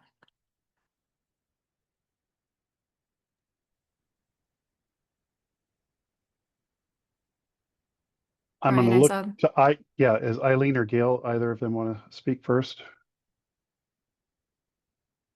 Okay. I will speak to some, this is Eileen. I will speak to a part of that statement, which is, yes, it is fewer people. That is the goal. Having been on PLC pretty consistently since 2019, 2020, it's too many people. And honestly and truthfully, as chair of communications and technology team, I don't need to be there. But I may be able to contribute in another part of my life in Presbytery, but as appointed to PLC because I was elected chair of CAT has never made a ton of sense to me. And I think what we're trying to do is get to people who have the resources and the availability and the interest to do some intensive work on figuring out where God is calling us. We have a mission statement. That mission statement is solid, in my opinion. It's just not very specific and doesn't do a good job of guiding us down certain roads. So I think that's part of what that charge is. So I think if I'm understanding what Chris's question was, is why was the number of at-large members 3? Why was 3 chosen for the at-large members? Is that, am I getting your question, Chris? Yes, that's correct. Okay. And to that point, when the group was working on the configuration, one of the things we had heard back from best practices was 10 to 12 voting members was ideal. That seemed to be the sweet spot for this group to be able to get their work done. And with the moderators and vice moderators, you're at 7. With a treasurer, you're at 8. You're still below. The fact that we tend to do 3-year terms, it seemed wise to the group to just go ahead and add 3 positions and offset them each by 1 year. So then that way you have a 1-year term, a 2-year term, and a 3-year term to start, and then everybody goes on 3-year cycles. That got the voting group to 11. Well, it was right in the sweet spot. And then having 3 meant that you only had 1 at-large person rotating off each year. So it provided that continuity of leadership and representation versus the nominating having to try to come up with a whole lot of names once every few years. Thank you. All right. In the chat, I saw that Dan Vetter wishes to speak for the motion, so I will call on Dan. Thank you, Margaret. Dan Vetter, ruling elder at Westminster and current chair of CWEM Northeast. My career has been in corporate training and in OD work, so mostly in large organizations.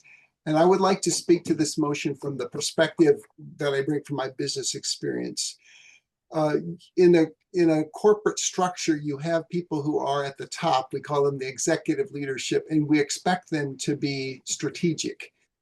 And then you have a lot of folks who manage departments and functional areas, and you expect them to be functional and to get stuff done, right? And part of what I see happening, I am overwhelmed with my role at CWEM Northeast.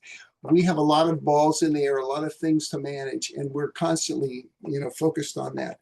I come to the PLC with my head very much involved in those things, and I really don't get out of that space a lot. And again, I don't think we have the time. I don't think we're set up to do that work.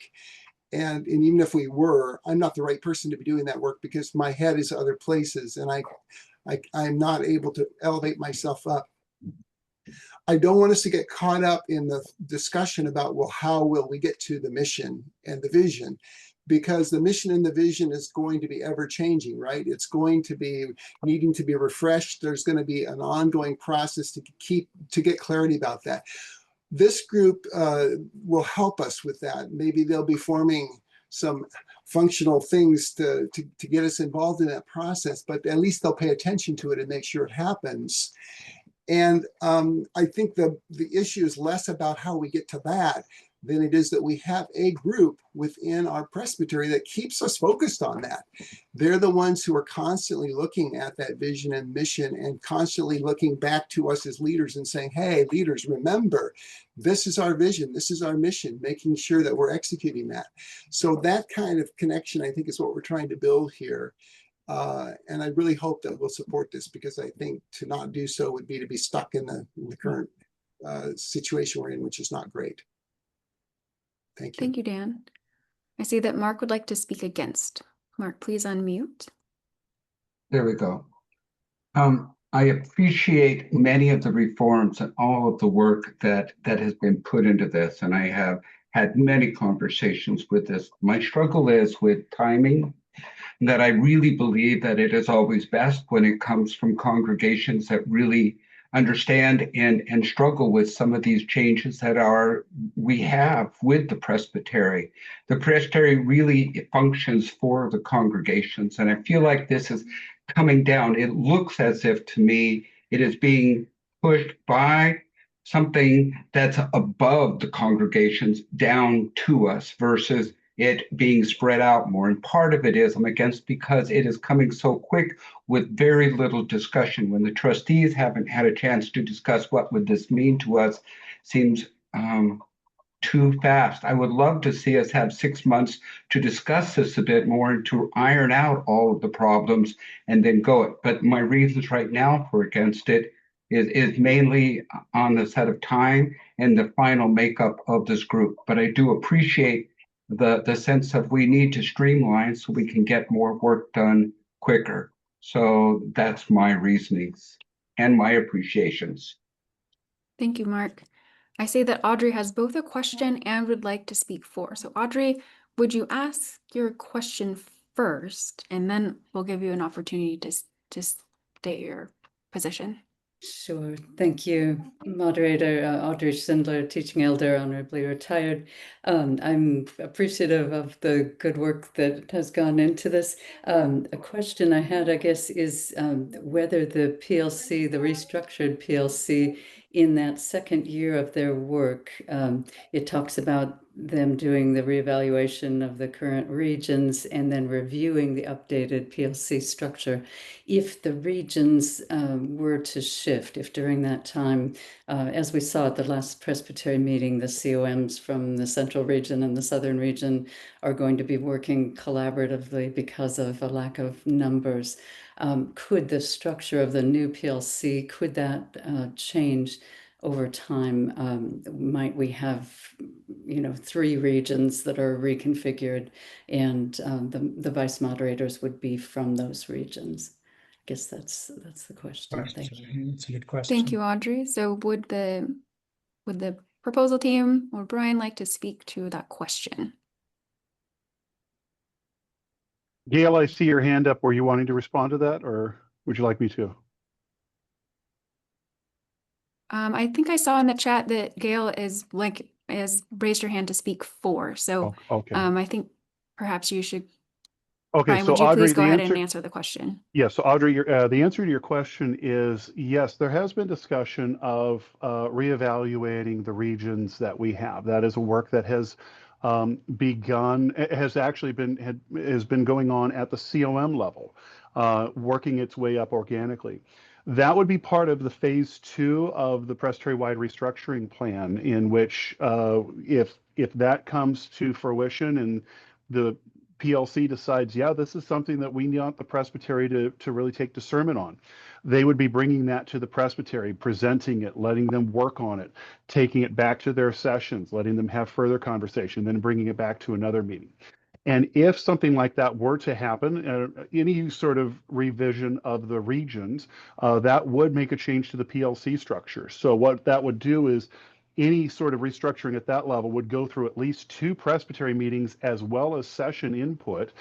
Part to what Mark was mentioning, of making sure that we get stuff that's really getting through our churches and getting up and everybody understands what's going on before it's then voted on. So we would have a sense if it would change the PLC structure at that time, we would know what that is.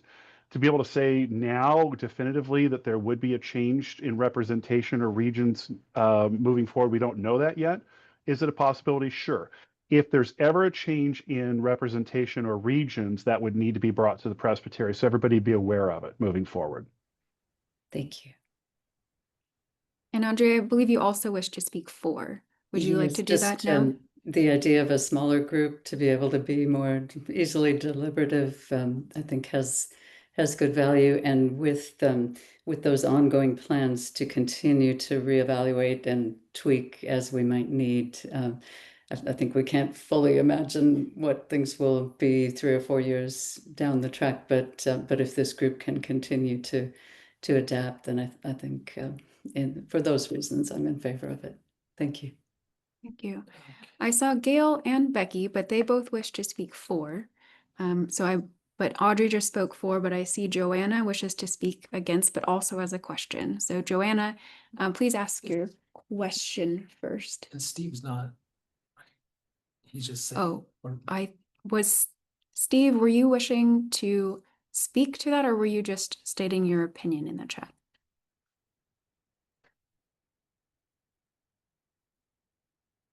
Okay, I'm going to go ahead and call on Joanna. Joanna, please ask your question first. I guess Joanna Dunn, teaching elder at Bethany, Portland. My question is there a reason why there's a necessity for this vote to happen tonight? Thank you. Good question. Would the team like to speak to that? Can I speak to that? Oh, Chris, you're back. Yes, I'm please. back. I just picked up my daughter from dance and I'm back. Okay. Thank you for the question. And it kind of speaks to a question that came up or a comment came up. The reason why we're we're hoping to do this tonight and seeking to do this tonight is really for preparation for the summer work that we do and the fall work we do. So as you probably experienced, I used to be a leader at a seminary. I was kind of a chaplain at a seminary. And it was always in the fall that we would gather our team of leaders, students in this case for me, and we'd have a retreat and we would be able to build community and then work together and partner throughout the school year. In a lot of ways, the way the presbytery works is very similar. There's some structure formation in the summer, and then late summer, you can kind of have your initial meetings, and then you can have a retreat and kind of build work together in strategic ways. So the reason why we're doing it this summer at this time is so that tomorrow there would be a quarterly meeting with the broader group. And then by August, there'd be a PLC, ideally smaller group meeting. Then we'd have a retreat in September with the smaller group. We'd eventually have the quarterly meeting with the larger group and also PLC for the next month. But the idea is that if we can do this now, then we're really well prepared to do some really good strategic work through the school year, which is kind of the task that we have as we're working towards missional direction. So that's why we're trying to do it, in this time frame. And I think it really does work out well. Then we'd have a meeting tomorrow with the quarterly meeting for July, and then we'd be having a smaller PLC meeting in August and a retreat in September with PLC. Thank you. Thank you, Chris. Joanna, I believe you also wanted to speak against, so I invite you to do so now. Thank you, Ms. Moderator. I'm hesitant. I'm not 100% sure that I'm voting against or for. I am concerned that it feels very much rushed over a holiday weekend when people were gone and things are just, everybody else is also in this summer mode. So that's the first part of that. And I am concerned, my experience here in this presbytery is there are trust issues, and I would hate for this to be seen as a small body of people shoving something through, and I'm using those words intentionally, shoving something through without giving due diligence. Many sessions will take, a month to hear something and then come back and vote on it, where people actually have time to prayerfully consider in the midst of their busy lives. So I am concerned about that. I'm also concerned about the makeup of this body. While I heard it said that the nominating committee does its best, and I don't envy them in any way, shape, or form, about making sure about parity and diversity and all of those things beyond men and women, clergy and lay, but the vastness of this presbytery. I've been here 4 years, and for 4 years we've had 4 male COM chairs. That, I'm sorry, is not representative of this body. And so I myself have those issues about, are we giving them enough time also to find that diverse body, along with those folks who don't have experience in nonprofits or wherever. So I am hesitant to vote for it in light of all of those pieces that I don't think we've had great answers to. So it feels that way. So again, I would hate to add to the distrust that I sense in this presbytery from various bodies. I've heard it rumbling around that we would add one more thing for people to be felt like it's been dishonest. So Thank you. Mm-hmm. All right, I think I saw Gail's hand first to speak for. So I think I will call on, well, actually, I'm going to call on Becky because we have heard from Gail already in this meeting. So I'm going to give Becky a chance to speak first. So Becky, please unmute and speak for. Hey, I'm Becky Hilke. I'm clerk of Mill City. I have been in this presbytery my whole life, in one form or another that the presbytery was in. And I want to speak to what Joanna was talking about, especially about representation. The 3 at-large members really gives us an opportunity as a group to include some of those other diverse peoples in what the Presbytery is doing and in discerning what our forward-going mission is doing. But I'm from probably one of the smallest churches in the Presbytery, and we have had really good, for me, as clerk, representation from the Presbytery with our COM contacts and my conversations with Sherry in the office or questions with Paul. They've been very good about responding to our needs as a small church. And I just want to make sure that people understand that when they're going around, especially going to a smaller group for the PLC, I think that's a good thing. It makes it very, not quite as unwieldy as the 23 members. Just getting everybody together on Zoom. I'm assuming that that's what people are doing now, which is really awesome. So I think the Committee on Representation thing is a good part of this program. Thank you. All right, I believe, is there anyone who would like to speak against at this point before I call on Gail to speak for?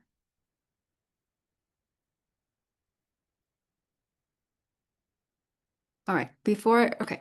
I'm noticing that we have a number of teaching elders who have spoken, so I'd also love to hear if there are more questions or comments from ruling elders as well. But Gail, I will call on you to speak at this point. I'm a ruling elder. Excellent. So I really wanted to respond to the question, the concerns about we're pushing this through, this is too fast, that kind of thing. And like Chris, I spent many, many years working in the schools and was a curricular leader and an organizational leader. And we came to the decision, wow, we really want to change. And I was involved in very large changes. And well, we had our conversation in April. Well, is September too early to make this change? And we had to really, really work hard among ourselves and really look at the model for change. One is, the Plan, Do, Study, Act, which is a recursive model. And you go ahead and you do it. You study it, which we've done. We're going to do it now. And the assumption is that you're going to continue to study. You're going to continue to change. And all the questions that people have, the issues of representation, the issues of trust, those are kinds and are going to be addressed. I mean, I'm assuming that we will be addressing all those issues because we're going to get feedback and we're going to accept that feedback. I am quite sure. And so we will be able to move ahead in other kinds of changes that are kind of on tap. So I'm really, really feel really strongly about this, obviously. But I think one of the things is that I don't think anything will change if we stay the same with the same model for the PLC. I don't think any of those issues have a chance, like trust, like division, to be answered, to be dealt with, to be addressed in the larger current PLC model. Thank you, Gail. I see Stephen's hand. I believe you asked a question earlier, but not yet spoken to the motion. Is that correct? Pretty much, I was asking you a question on how people get involved with this. And the second thing I want to say is I want to kind of piggyback off of what Joanna said. I really agree that this is kind of being pushed through. And for me, being a city councilor, the city works very slowly. They don't work fast. Okay, no city does. And I'm not saying that you guys are a city or anything like that, but I guess the thing that I'm really concerned about is, does the Presbytery believe in DEI or not? That's my question. You would like, were you wishing to ask a question or were you wishing to speak against the motion? Well, kind of both. I'd like to speak against it, but I'd also like to find out what the Presbytery's stance is on DEI.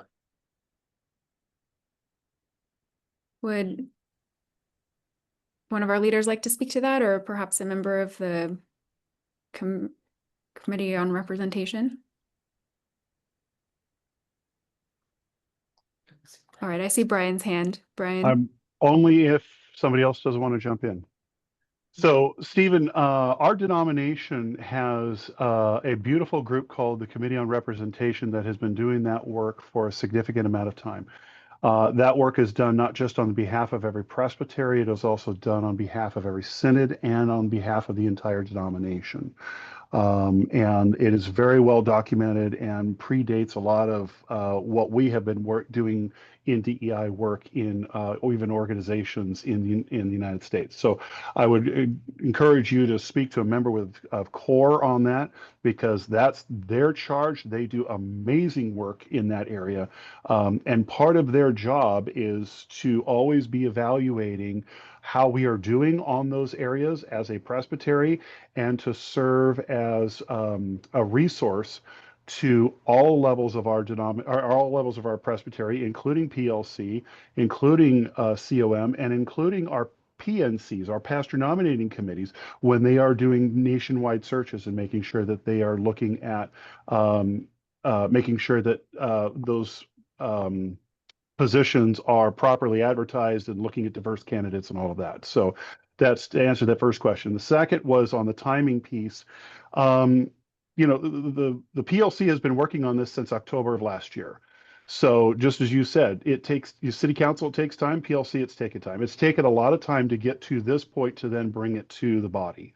So there has been significant time, and when you're on the back end, as it is, as somebody who sits as a resident of a city, when I finally hear about it, something coming from city council, I could always think, well, this came quickly. Council could have been working on it for months or years before we finally heard about it publicly. Same situation here. PLC's been working on this for some time. It's just getting to this point now. So can you please maybe give me an email or a name of a CORE person that I can correspond with?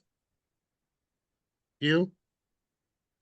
Yes, we will put that in the chat, I believe. Okay. Okay, thank you. Did that conclude your remarks, or did you have other No, that's it. other Thank thoughts you. you would like to say? Okay.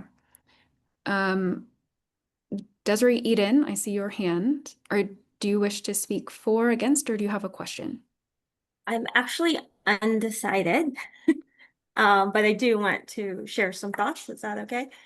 Yes, please do. On one hand, I am for, because I hear the need of making the numbers smaller and for a group of body to work more effectively with fewer numbers of people. And for that, I'm for. But I have many lists of reasons for voting against at this point in time. Number one, and this might address Stephen's questions. I'm the newest member of CORE. I haven't had a meeting yet, and I don't know what the work of CORE has been in the past. But what I can say, just listening to everybody who have spoken here now, is that there is a certain sense of urgency, and that is absolutely one of the hallmarks of white supremacy. And yes, I recognize that there has been a lot of work that has been done by the PLC on this, and it's very clear, and that's obvious because the proposal is thorough. Also, the fact is that sounds like there's a history of distrust, and we can't ignore that. And so if there is a history of distrust, right, then we have to go all the way out to the margins of who do we need to bring along. And that means taking the time to bring people along and having that transparency.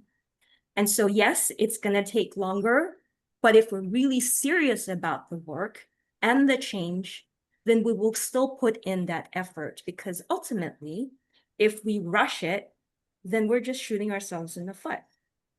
Right? If people aren't buying into this change, if people feel like it's another thing that's getting shoved down their throats. And for that, I'm against. However, I don't know if this is the time to make a motion, if there could be a motion to table this or to delay this so that the work can further be done, to work with at the congregation level or to talk with other folks that's beyond what's beyond the groups of people, because with the 7 or the 8 to 3 members, it's for optics alone, it looks like power is concentrated to the few and the same people over and over. So if we're thinking about DEI, and DEI is not for DEI's sake, DEI, the goal of DEI is justice. And to bring and to have justice, you're gonna have to listen to the people whose voice are not heard to begin with. It's not enough to have representation of 3 against 8. And that's kind of like just an first time looking at this, that's what I'm seeing. And so for that, I'm leaning against. So it is in order at this time to make motions or amend on actions to this motion or to amend it. Desiree Eden, are you wishing to make an emotion, or is that something you're pondering? I'm pondering because I want to formulate the right motion. Okay. And I don't have it quite formulated. Okay. Yeah. All right. So we will proceed with discussion. But if you do wish to make a motion, please you may seek recognition again. I did see a question in the chat. Mark, did you wish to ask a question? I did. I was wondering about how many voting members we have currently on this and how does that compare to what we normally is. I counted something like about 74 as I went through the list, but I don't know, and Paul can make that clarification. But I think the number that we have on is significantly smaller than what would be normal. And for that reason, again, I don't feel like we have a big enough body to make a big decision. And we have a point of order. Please state your point of order. My point of order is that the member rose to ask a question and is now entering into debate. But we can answer the question. Okay, sorry about that. Okay, so I heard a question. The question was about the number of members and the members present today. Thank you, Paul. Could the state clerk please speak to that? There are 75 members on this Zoom call. Previous meetings, we've averaged anywhere from 102 to 180. Thank you. Thank you, Paul. That answered it. Yep, I'm good. I made my point as well. Sorry about that. I didn't mean to. All right, so I am seeing some comments that are not just simply stating the direction you wish to speak in the chat. So please reserve the chat simply to indicate which way you wish to speak, and then I will acknowledge you, and then you may speak to the body. But we don't want to have 2 different deliberations happening at the same time. Let's see. So I saw Peter Vandenbosch. Let's see. I believe we are looking. Just a moment.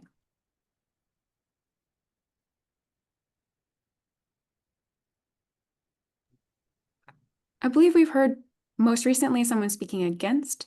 Is there anyone that wishes to speak for?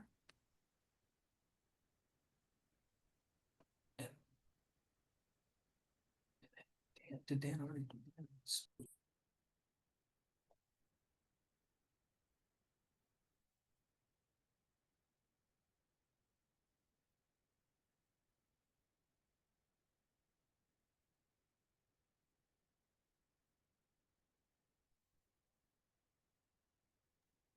All right, I see Dan wishing to speak for, but Dan has already spoken. So I believe I will call on Peter Vandenbosch to speak against so that a person who has not spoken yet at this meeting has a chance to speak before we repeat. So Pete, I see you're unmuted, but please go ahead and state your position. Thank you. I'm all for having a PLC that's smaller and more agile. What I'm not for is a PLC that doesn't have full speaking and full deliberation on resources. And the people who know the resources best would be the trustees and the PA&E. I don't see Zane in the room right now, but he did speak in the pre-meeting about the concern for having no personnel resource voice in each of the meetings. I've spoken to some other people who are concerned that the treasurer is not the right person to speak to future future budget decisions, future money decisions. That the people who are most forward-looking probably are the people on the budget committee and the trustees as a whole. I'd like to see them on the committee. I'm not going to vote for a proposal that doesn't have them as full voting members on each and every monthly meeting. Thank you. Thank you. So I see two additional hands now, Joanna and Dan, who have both spoken before. Oh, I just see Bill Russell. So I will call on Bill Russell, who has not yet spoken. Bill, please unmute and state your position. Okay, I'm unmuted. Can you hear me? Yes, we can. Okay. I'll probably vote for this. I've been in this presbytery most of my life, it seems like. We've reorganized several times, and you'll hear the argument that, we're just shuffling cards and not really dealing with problems. I like the idea of getting a smaller group that's going to try to hold things together. You're not going to find the balance that everybody wants, because everybody's going to have their vested interests in mind when they vote as to who ought to be in this, this coordinating body. Whatever we come up with is going to be pleasing to some and displeasing to others, but there is an urgent need that the Presbytery has identified for dealing with some conflict and trust, which has been in this presbytery since its beginning in one form or another, and probably is in every presbytery. But that seems to be, there's a lot of passion around that right now. And so I really think it's probably good for us to pray about this and, make a decision in a timely manner. I don't know that another 6 months is going to change anything, and so I'm ready to vote and hope that we can continue to work out the kinks. So I'm in favor. Thank you, Bill.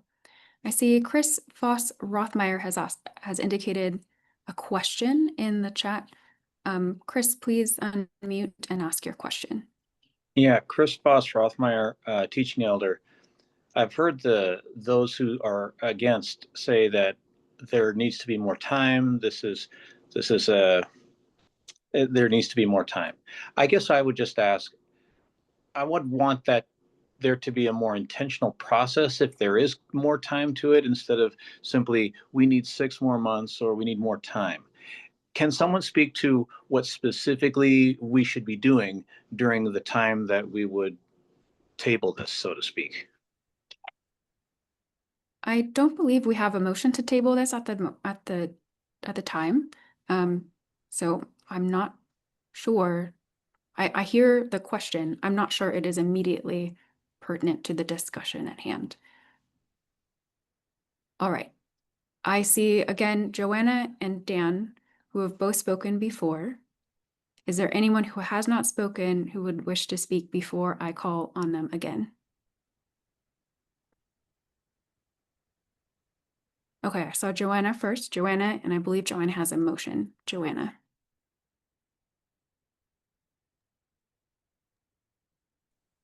Thank you, Madam Moderator. If it is appropriate, I would make the motion to delay 30 days this vote with the intent or with the instruction for the PLC that is presenting this to do some work to,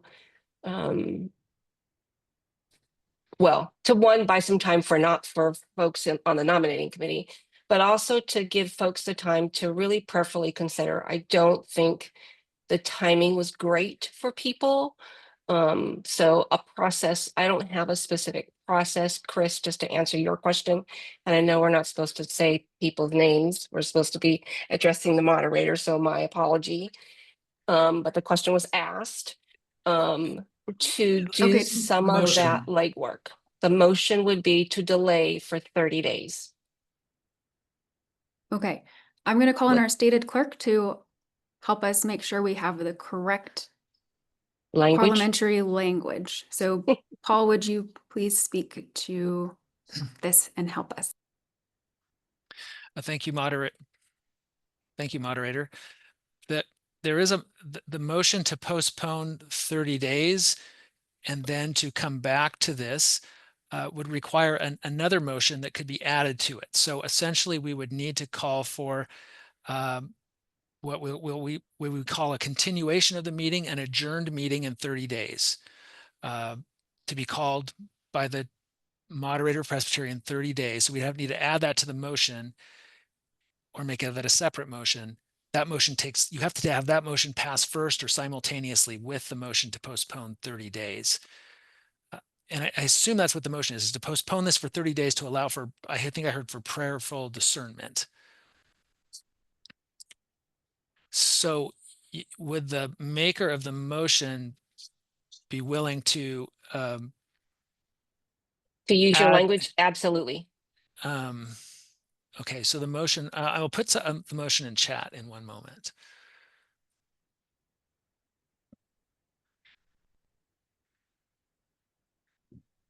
Thank you for your patience, everyone, as we make sure we have clarity around what the commissioner, the presbyter, is proposing as a motion.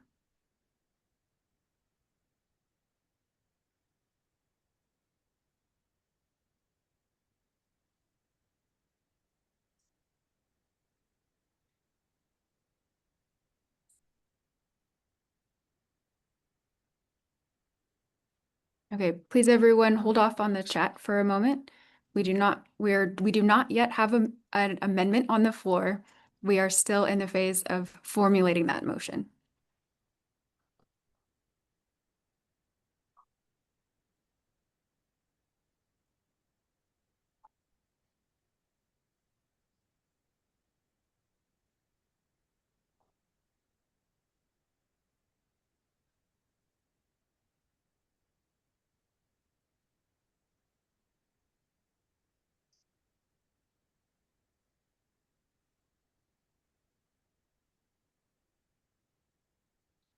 Moderator, I've placed the motion in the chat that I believe is the motion that the maker was trying to come up with, which is to create an adjourned meeting.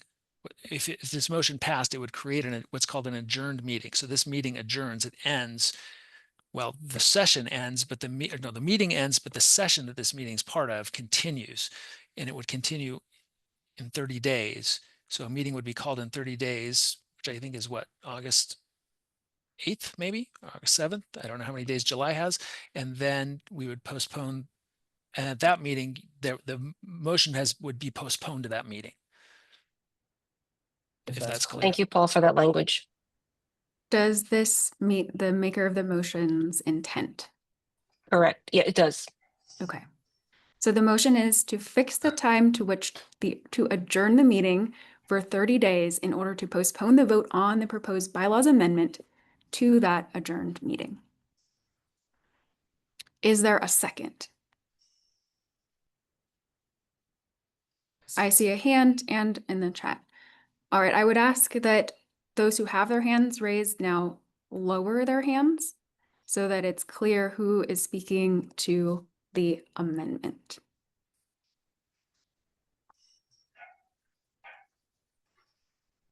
Okay.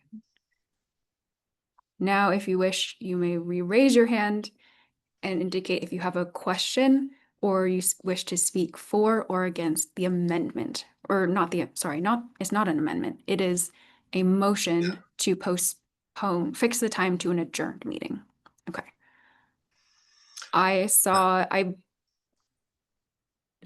Doug, you were before, but I saw that you have a question about this motion. Is that correct? That is correct. All right. I recognize you. Please ask your question. Okay. Earlier this evening, Paul indicated that the proposed bylaws with regard to the election of the 3 at-large members could take place in October, because that is the date by which the draft bylaw amendments would be prepared. If that is correct, and if my memory serves, would it not be wise to postpone consideration of this motion, the underlying motion, until the October meeting? That's it. Thank you. Thank you. I will ask the stated clerk to speak to the timeline for which we would be taking up business, all the related pieces of this proposal's business. Stated clerk. Moderator, I'm aware that there was a proposal to add a proviso to the motion, which has not been made, that would have had a similar adjourned meeting at the call of the chair once the nominating committee had secured nominees. So it would have happened before the October meeting. In other words, the nominating committee would know the motion had passed and then be able to contact folks. Now, postponement has to happen. You can only postpone a motion within a quarterly time frame. The good news is in Robert's Rules of Order, a quarter of a year is defined differently than the rest of us define it. So it has to be within 3 months after the end of the month you're in. So the 3 months actually start at the end of July. So this could be postponed to the October meeting, because the October meeting is October 24th, which is technically more than a quarter if you're just counting calendar days.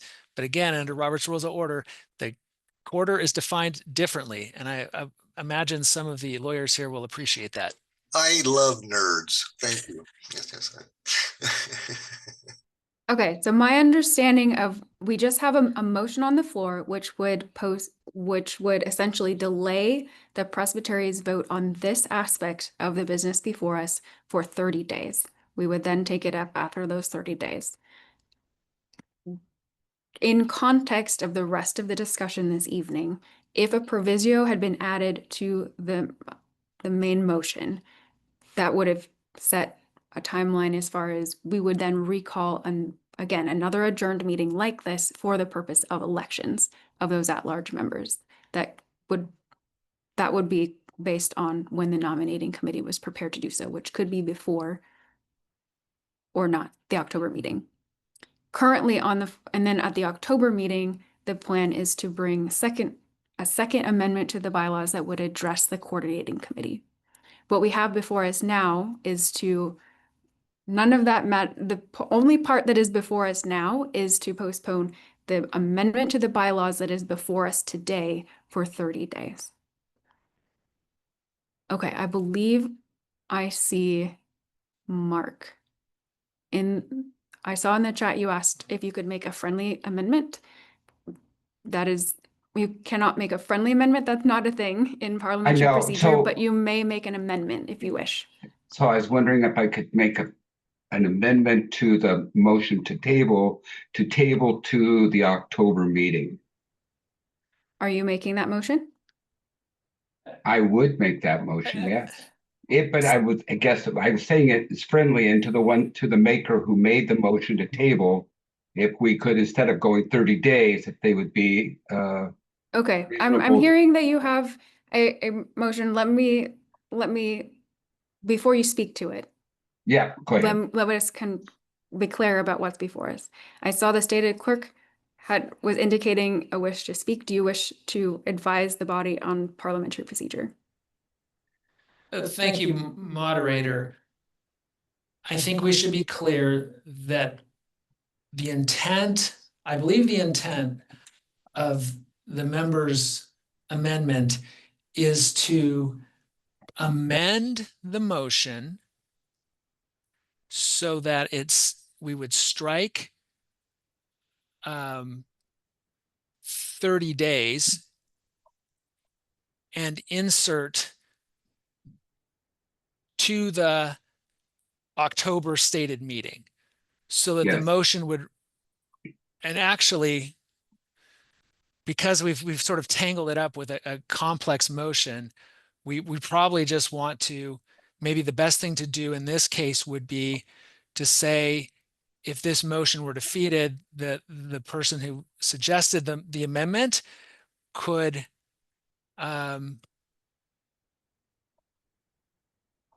bring that up as a motion, or we could say we're going to divide that motion, which would require a vote to do because the parts are connected together, and strike and defeat the adjourn the meeting for 30 days. So it's a little more complicated than I thought it might be, but the simple way to do it, I believe, is to say that the proposer of the amendment would offer a new amendment, sorry, a new motion, if this to postpone to a regular meeting, if this amendment were voted down.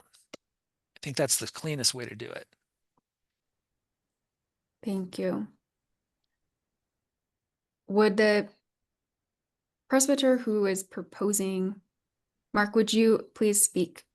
Do you wish to proceed with an amendment, or would you like to essentially speak against this motion and suggest that if it were defeated, you would make an alternate motion? Oy, oy, oy. Madam Moderator, again, I wish I was better at parliamentary, how we do things. So just the clean thing was I just was hoping that to table the motion to the October meeting. Okay, I think we have heard the advice of our stated clerk that the cleanest way to do that would be to defeat the present motion and then propose and after that, and then to propose a different motion. Okay. Stated clerk, would you like to clarify? Moderator, I will clarify that essentially that was a piece of debate on this. We're not going to vote on this until unless we exhaust debate, either by calling the question on this or no one rising to speak. So just to be clear, we're still on the motion to fix the time to which to adjourn the meeting for 30 days in order to postpone the vote on the proposed bylaws amendment to the adjourned meeting. Thank you. I am realizing that I failed to ask the maker of the motion whether she wished to speak to it. I will return to Joanna. Would you like to speak to your motion that you have on the floor? Thank you, Madam Moderator. The reason I chose 30 days is I think there is due diligence on everybody's part in the sense of recognizing the work of the PLC that put this together, that had a time frame, that I understand the sense about that. And I have my own hesitations, but I would like the time for people to do their due diligence as well. So I think it's a both and. So 30 days felt reasonable to me to say, for lack of better words, okay, folks, take a deep breath, prayerfully consider, do your homework. I'm planning to call several of you to say, talk me through this. It's on both parties to make that effort. If we're going to be bridge builders, then we need to take the steps to do that. And 30 days feels like a legitimate time to make that happen, even in the summer. So that's why I chose 30 days. Thank you. I see Dan Vetter has a question. Dan, please unmute and ask your question. Thank you. My question is, if we were to delay this until the October meeting, does that mean we would then not be able to have any nominations for those open positions until after that? So we would basically not put together this new group until the new year, most likely. Would someone who is that works... something? I can try to answer, moderator. The election could not be held for those three positions until the October meeting or thereafter. So there could be a meeting even a week later or whatever, depending on the work of the nominating committee. that could happen. But again, we're talking October 24th. So So they could be between, seeking nominations for a job that maybe doesn't get developed. that is a possibility if the nominating committee felt that was a prudent way to use their resources. Yes.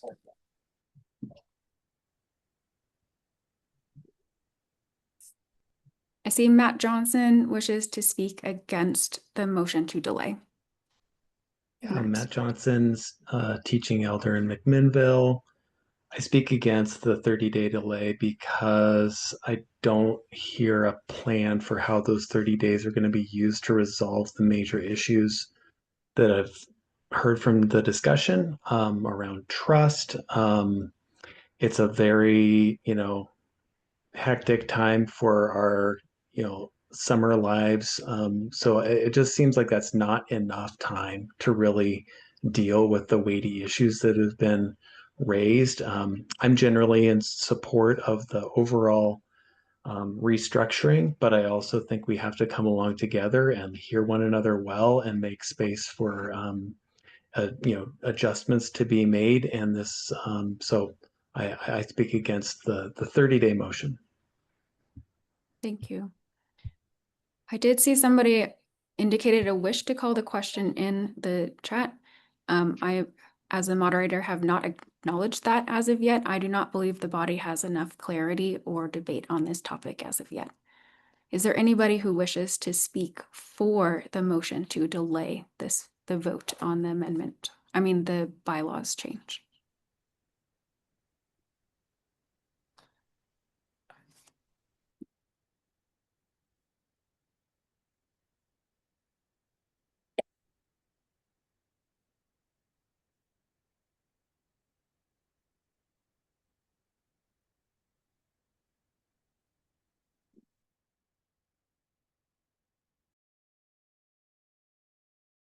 Let them make this.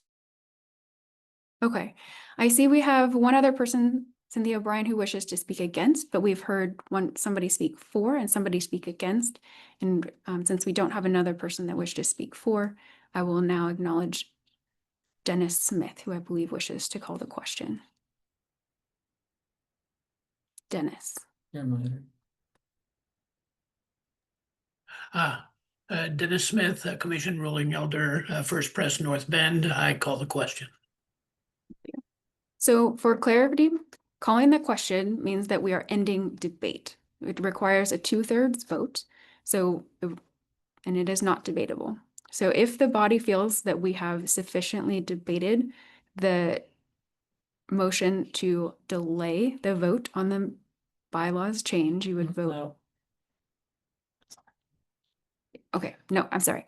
So if you believe we've had enough discussion about the motion to delay, then you would vote yes, and we would proceed then directly to voting on that motion. If you wish to continue debate, you would vote no.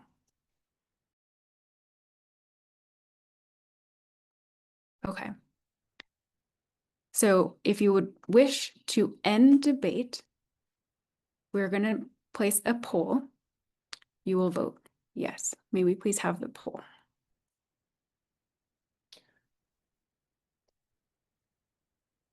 I need to find the poll. Okay, just a moment. We are finding the poll.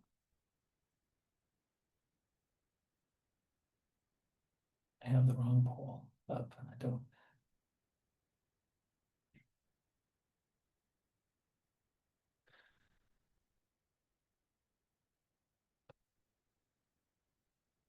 Okay, here's what. Okay, here's moderator. I suggest the following. I have a poll and it says adopt motion. It says, shall the motion be adopted? What we want to be clear on is the motion we're talking about right now is to close debate on the motion to postpone. So if you wish to end debate on the postpone motion so we can vote on that, vote yes. If you want to continue debate, vote no on the motion to postpone. This is independent of debate on the bylaws, proposed bylaws amendment. So this is strictly a motion to end debate on postponing to the 30 days. If you If you are unclear about what we are doing at this moment, please wave your hand wildly or indicate in the chat. I think I saw a hand. Did I see a hand? No. Okay. So the poll is going to be posted. If you wish to end debate on the motion to postpone, just end debate, not actually postpone, then you will vote yes. If you wish to continue debate, you will vote no. Please post the poll.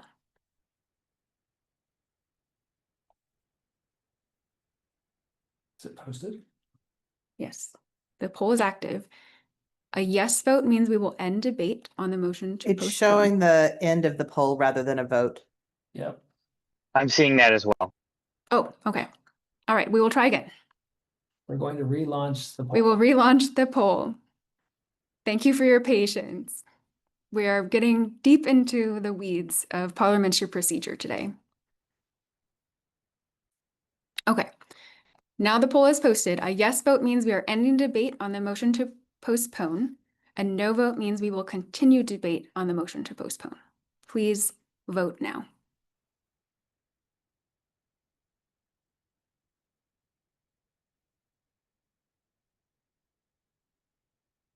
All right, the poll will close in 5 seconds. So if you have not answered, please do so.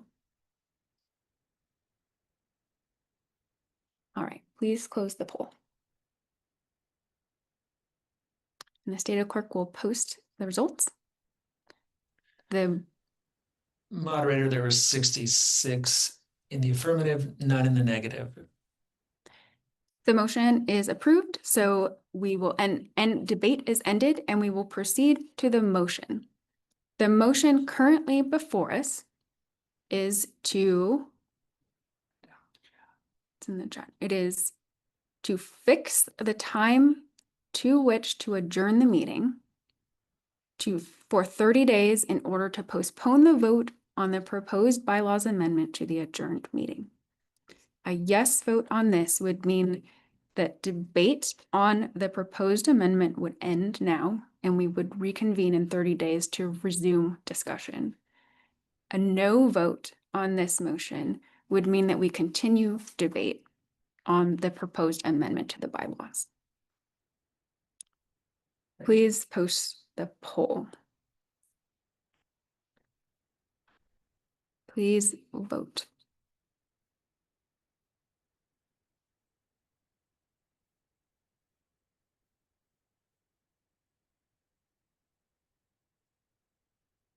Voting will end in 5 seconds, so if you have not yet voted, please do so. Again, a yes vote would be to postpone the discussion on the bylaws amendment for 30 days. A no vote would be to continue discussion now.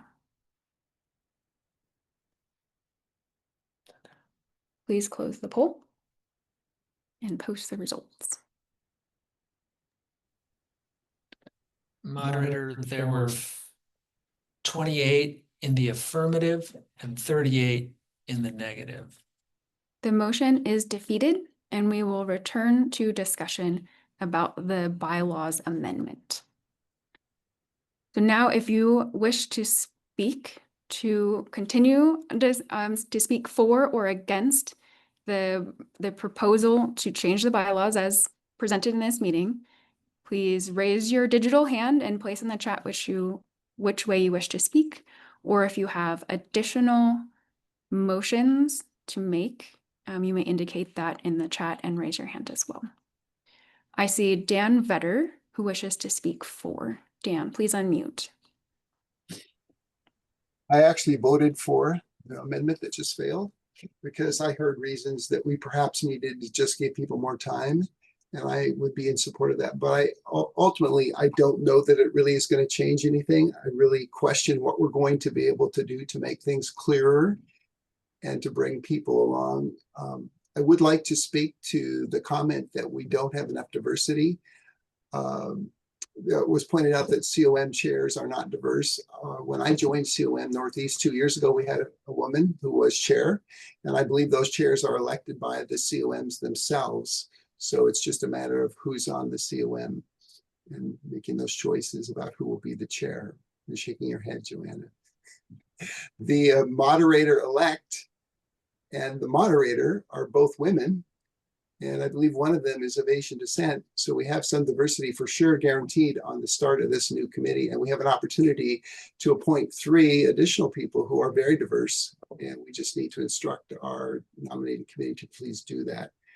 So at the end of the day, I'm happy to delay if you think that helps everybody come along, because I really do think that we need to be together in this. On the other hand, I really believe that there would be value in moving this along so that we could begin to form the new structure and begin to build it out in the fall with the retreat that's probably going to happen in early October, if not in September, and begin to put some of these pieces in place that will be delayed. Most likely won't happen until next year if we don't move on this more quickly. Thank you. Is there anyone who wishes to speak against?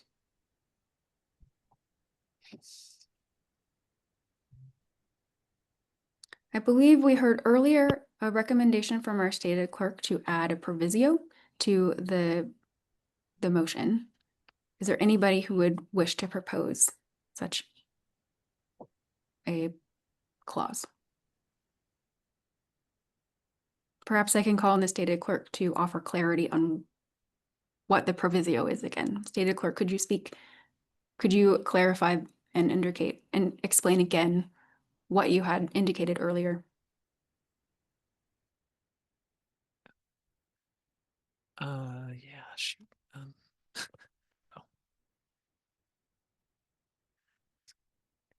Thank you, moderator.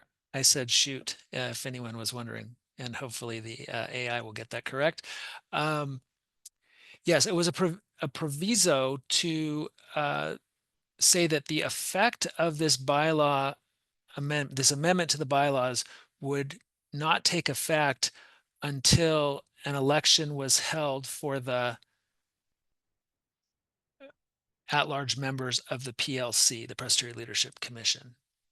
And then we would discuss how that was going to happen, but that was what the proviso would do, which would enable the PLC, full PLC as it's constituted now, to meet tomorrow and everyone to be a voting member. I so move that. Thank you, Eileen. Is there a second? Second. Thank you. So I will ask the stated clerk to post that motion into the chat. I'm going to try.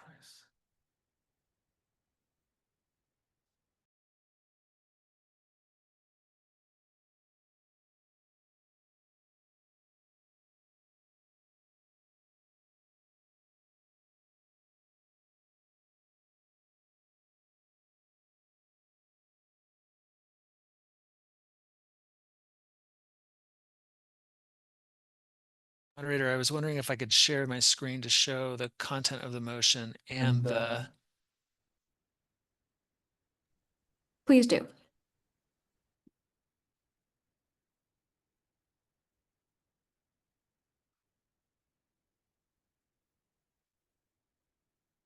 So I'm not sure if you can see the whole screen, but at the top is the motion to amend the bylaws to state as follows, and then with the proviso that this bylaw amendment become effective after an election is held for members at large. Thank you. So the motion on the floor now is simply to add those last 2 lines to the motion. Perhaps this data clerk can highlight those in a different color for clarity. I believe Eileen was the one who officially made the motion. Eileen, would you like to speak to the motion? The motion to amend just makes it clear that the current PLC can continue to function, which would be nice, until we have a full elected new PLC. Yes, thank you. I see Kathy Keener with a question. Kathy. Oh, you are muted. Please unmute.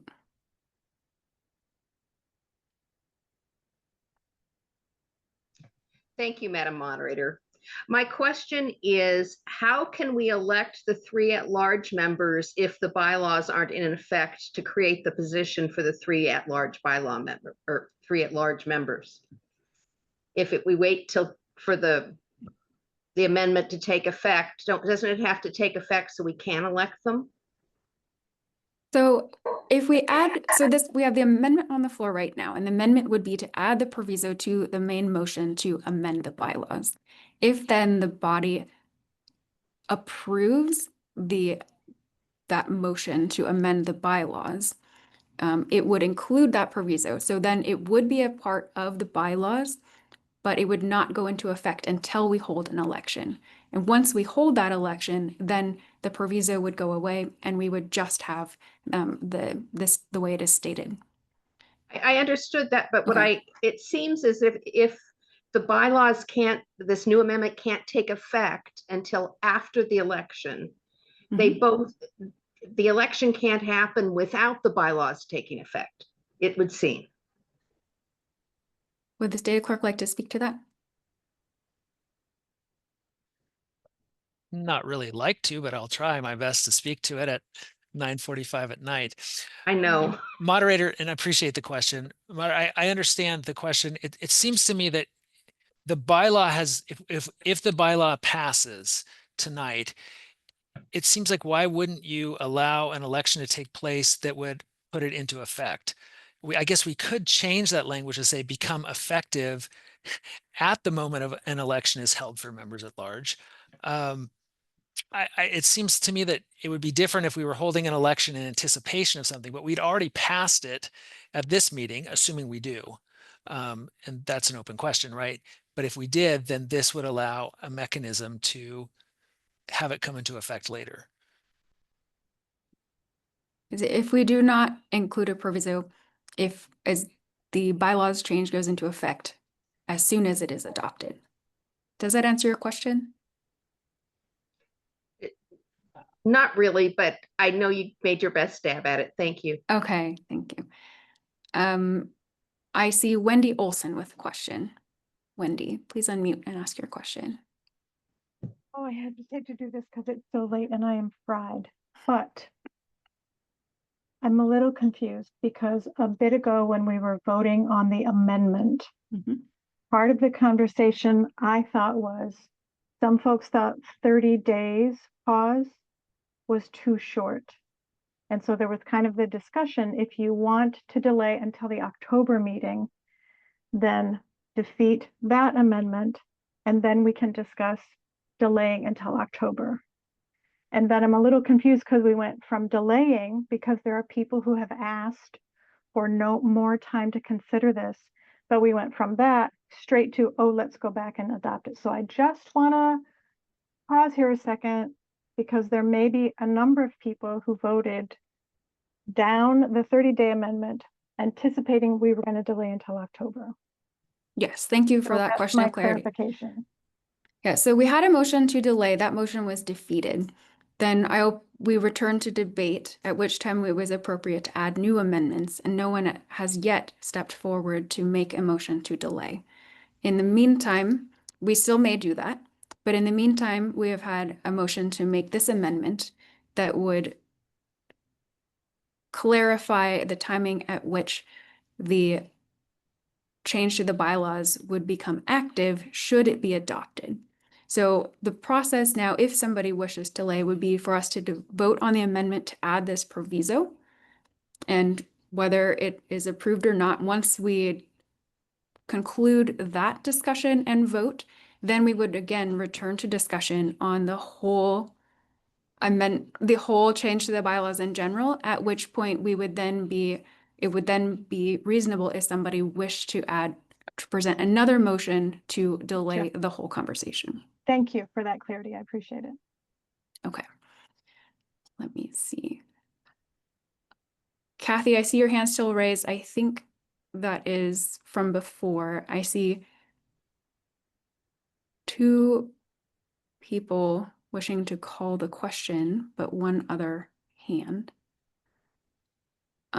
Before we proceed, we we're in the weeds now. I want to make sure that everybody is clear on what we are doing. If there are any questions, I would please ask if anybody has a question on what is actively before the body at this moment, to please step forward before I invite someone to call the question. Okay, Stephen Marker, I see your hand. Are you wishing to speak to the motion, or are Yes, you? I am. I Okay, wait, would I like have not yet acknowledged you. I just wanted to Okay. be clear on what you are seeking recognition for. Okay.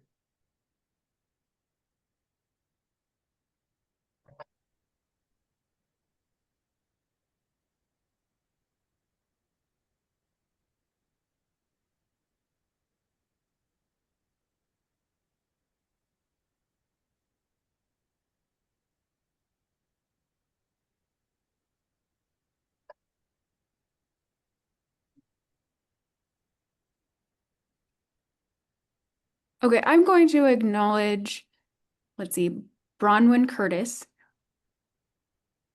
Bronwyn, please unmute and make your motion. It is a ruling out of John Knox and Kaiser. I call the question so we may vote on this proviso, please. Thank you. So the question has been called. Second. Is there a second? Second. Thank you. So the question has been called. So again, calling the question means we are voting on whether to end debate on the amendment to add a proviso to the main motion. I did see one person still had their hand raised, but I think we've discussed. So if you wish to hear from additional people on the proviso, you would answer no, and we would continue debate.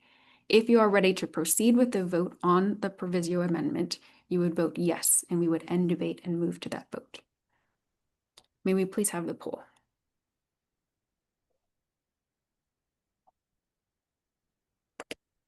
All right, so the poll is before you. Again, a yes is to end debate on the proviso and vote on it. No is to continue debate on the amendment to add a proviso. Please vote now.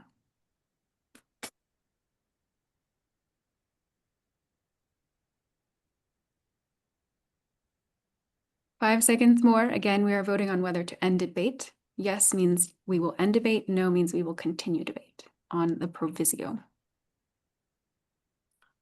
All right, please end the poll and post the results. Moderator 63 in the affirmative, 1 in the negative. The motion is sustained. Debate is ended. We will now vote on the motion to amend the main motion to include a proviso, which is, hold on, let me find it again. So we are adding to the motion the proviso that this bylaw amendment become effective after an election is held for members at large. So this, if we were to, so to be clear, if we were to add, a yes vote would be to add this to the main motion. A no vote would mean to leave it as it is. The effect, if it were to be approved and the main motion were to be adopted, it would mean that the the effect of the revised structure would not go into effect until we hold elections for the at-large members. Without it, and the motion is approved, then the proposed change or the adopted change at that point would be effective immediately. So we are voting on whether to add the proviso. May we please have the poll? Again, a yes vote is to add the proviso, a no vote is to leave the proviso off. Please vote now.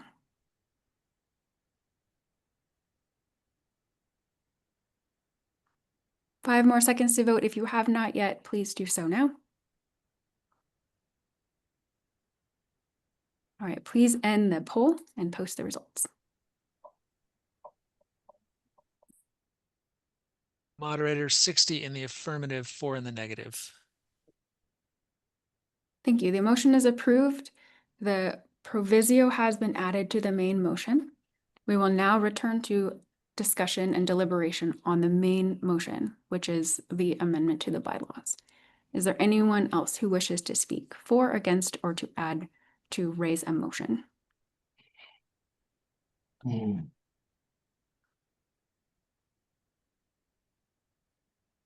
I call If the some- question.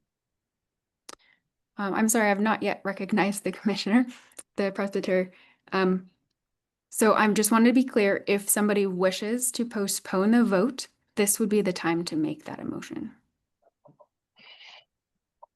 If you wish to make that, please put your wish to speak in the chat and raise your hand.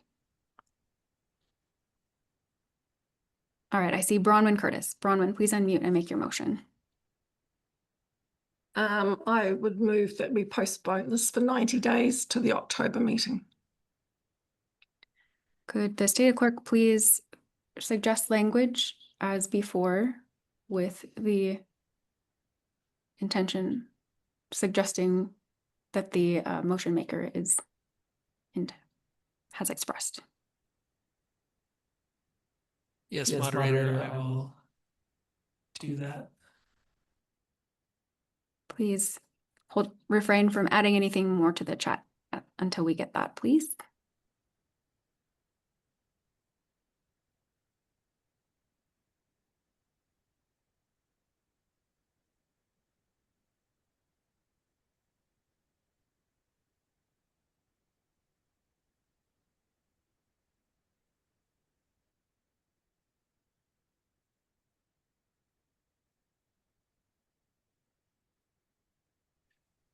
Moderator, I do want to be clear that this motion isn't quite the words that were used. I'm saying motion to postpone until the October stated meeting. I heard 90 days, but I believe that person was probably riffing off my sense of 90 days being a quarter, but that the stated meeting was beyond that. So this is appropriate, but we don't want to figure out, we don't want to figure out 90 days from today, do we? No. Does the motion maker, does the with language this. there reflect what you intended? Yes. Okay. Second. Is there a second? I see Mark Olson raising hand. So the motion now before the body is to postpone the motion, which is to amend the bylaws, to the October stated meeting. If you wish, we will now enter discussion for this. If you wish to speak for, please raise your digital hand and indicate in the chat. If you wish to speak against, the same and a question. I will ask the motion maker if they wish to speak to this first. Bronwyn, do you wish to speak to the motion? Having listened to people tonight, I think we still need to put some more thought into this and give more people an opportunity to have a seat at the table. So that's my thinking. Thank you. Is there anyone who wishes to speak against the motion? Cynthia O'Brien, please unmute and state your thoughts. Thank you, Madam Moderator. Cynthia from Woodburn and Aurora. I came tonight to vote for the bylaws change. I really appreciated the work that went into this and the thoughtfulness.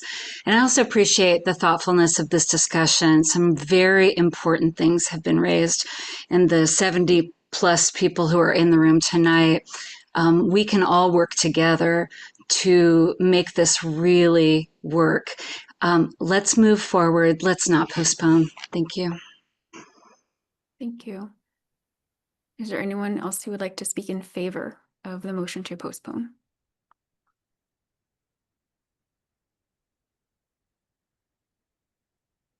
Seeing no others seeking recognition, I will close discussion and we will move to the vote. So the motion before us now, again, is to postpone the proposal to the October stated meeting. A vote yes would be to postpone. A vote no would be to continue discussion and potentially vote on the motion. May we please have the poll? Again, we are voting directly on the decision to postpone. Please vote now.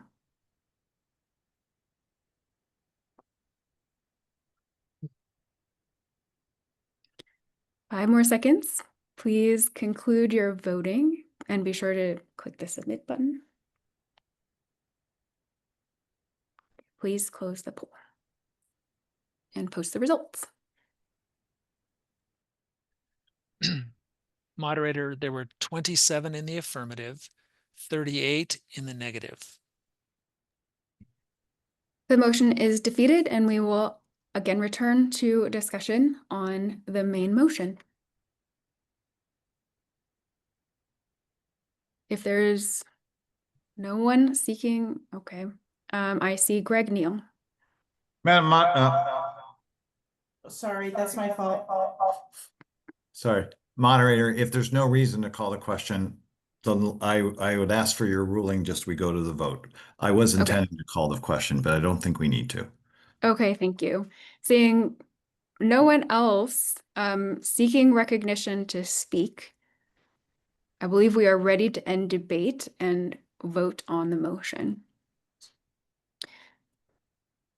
Could the stated clerk please post the motion on the screen so everyone can see it once again?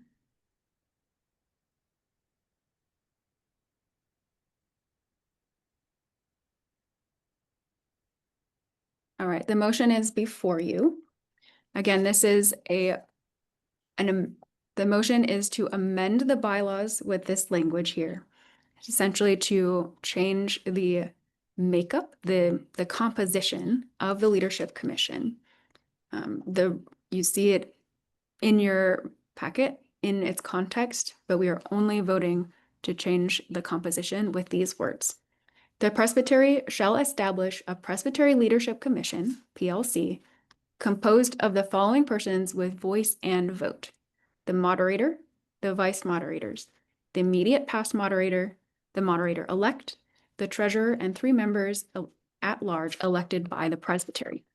The treasurer has a voice and may vote if enrolled as a voting member of the Presbytery. The PLC shall elect one of its members to serve as a chair until that member's term expires or their successor is elected. The stated clerk and other executive staff as the Presbytery may employ shall serve as staff support with voice, but without vote. We also added the proviso. So it is with the proviso that this bylaw amendment becomes effective after an election is held for the members at large, which means that we will make, if you approve, this change will be added to, will go into the bylaws, but its effect will not take place until we hold elections for those members at large. So a vote yes is to make this change to the bylaws with this language. A vote no is to retain the existing language. May we please have the poll?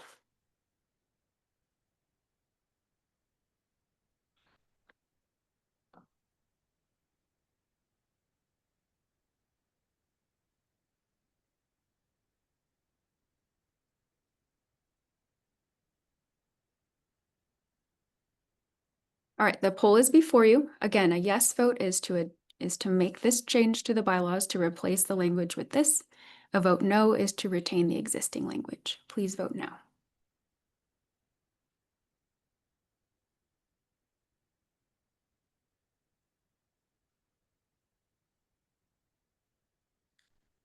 We will be closing the poll soon. If you have not yet made your decision, please do so and be sure to click the submit button at the bottom of the poll.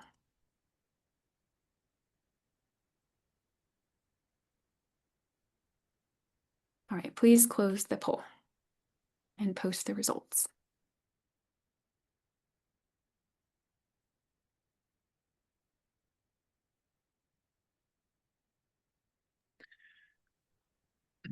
Moderator, the motion to adopt the bylaws requires a 2/3 vote. There were 47 in the affirmative, 16 in the negative.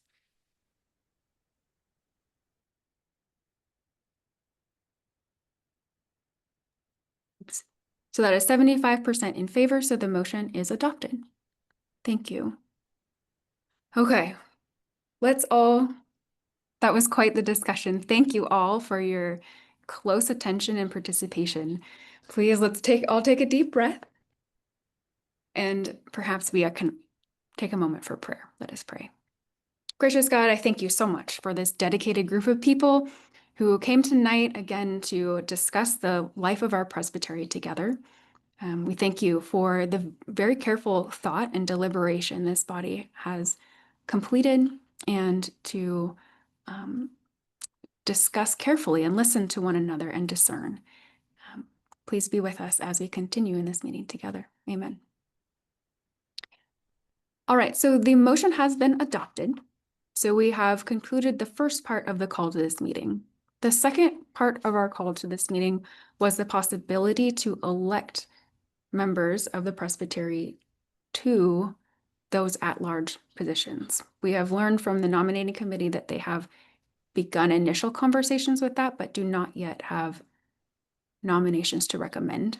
But at this time, I will call on the chair of the nominating committee to speak to the work they have done and where they are at in this process. So I now call on Cam Burney to unmute and speak on behalf of the nominating committee. Thank you, Madam Moderator. Do you hear me, by the way? Yes, Yeah. thank you. Okay. The nominating committee did meet, has met already on Thursday, July 3rd. And at that time, we preliminarily shared our ideas on who would be the good candidates. We did share what the criteria that might be used that are listed in the study, criteria that might be used to figure out whether people are qualified or not for this position. But we came to the decision that let's not make any decisions, let's not call any people until this body tonight has met and has made a decision that would allow us to start choosing people. After much discussion, we're at that point. So the nominating committee will be meeting on Monday, July 14th, for the purpose of actually to begin its search for great candidates, great nominees to present to the Presbytery for its final approval. So the process has been already nudged off. People are going to be showing up next Monday for a job, and then we're going to communicate back what we're doing, what we're finding. Thank you. We very much value the work of our nominating committee. So thank you for your work and preliminary work on that. I believe it would be prudent of this body to delay our elections until our nominating committee can do their work and present their recommendations for us as a body for election. So I will call on our stated clerk to speak to how we might consider that.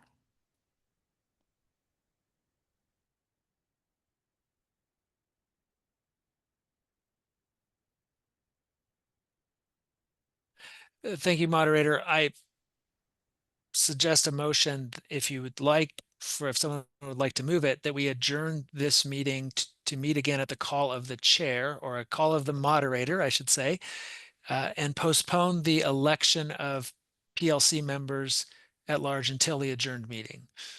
So I think essentially we just need to adjourn the meeting to meet again at the call of the chair. So moved. Is there a second? Second. Thank you. So similar to we were talking before, this would essentially be a way to delay action on business until some other action could take place. So the motion has been made, and essentially it would be, it's a combined motion, essentially to set a time for which we would gather again. And then at that meeting, at that gathering, we would then take up the business of elections. Is that correct? Okay. Does anyone wish to, would the maker of this motion wish to speak to it? Joanna, I believe that was you. I do not want to speak to it. Thank you. Is there anyone that wishes to speak against it? Is there anyone who has a question? Seeing no one indicating a wish for recognition, I believe we are prepared to move to the vote. So I will ask the stated clerk to post that. Again, a yes vote essentially would be to postpone or to delay our taking up of elections for the at-large members that we have just established and until the chair, that would be me, calls the meeting. And I would do so when I hear from the nominating committee that they have identified members they wish to recommend to the body. A no vote would mean that we continue discussions on potential elections now. So may we please have the poll? Again, a yes vote would be to delay elections for our at-large members to a later time. A no vote would be to continue potentially discussing that action now. Please vote now.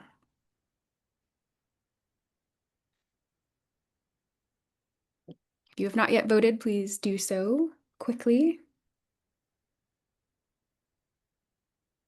All right, please end the poll.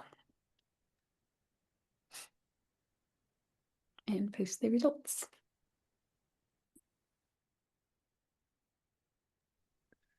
Moderator, there were 51 in the affirmative, 1 in the negative. Thank you. The motion is approved. And that concludes all of the business we have brought before that was stated in the call to the meeting, and so is in order for us to bring before us today. I'm sure at 10:10 p.m. we are all grateful for that. Again, thank you for your diligence and commitment to our life together. I would now entertain a motion to adjourn with prayer. So move. Is there a second? Second.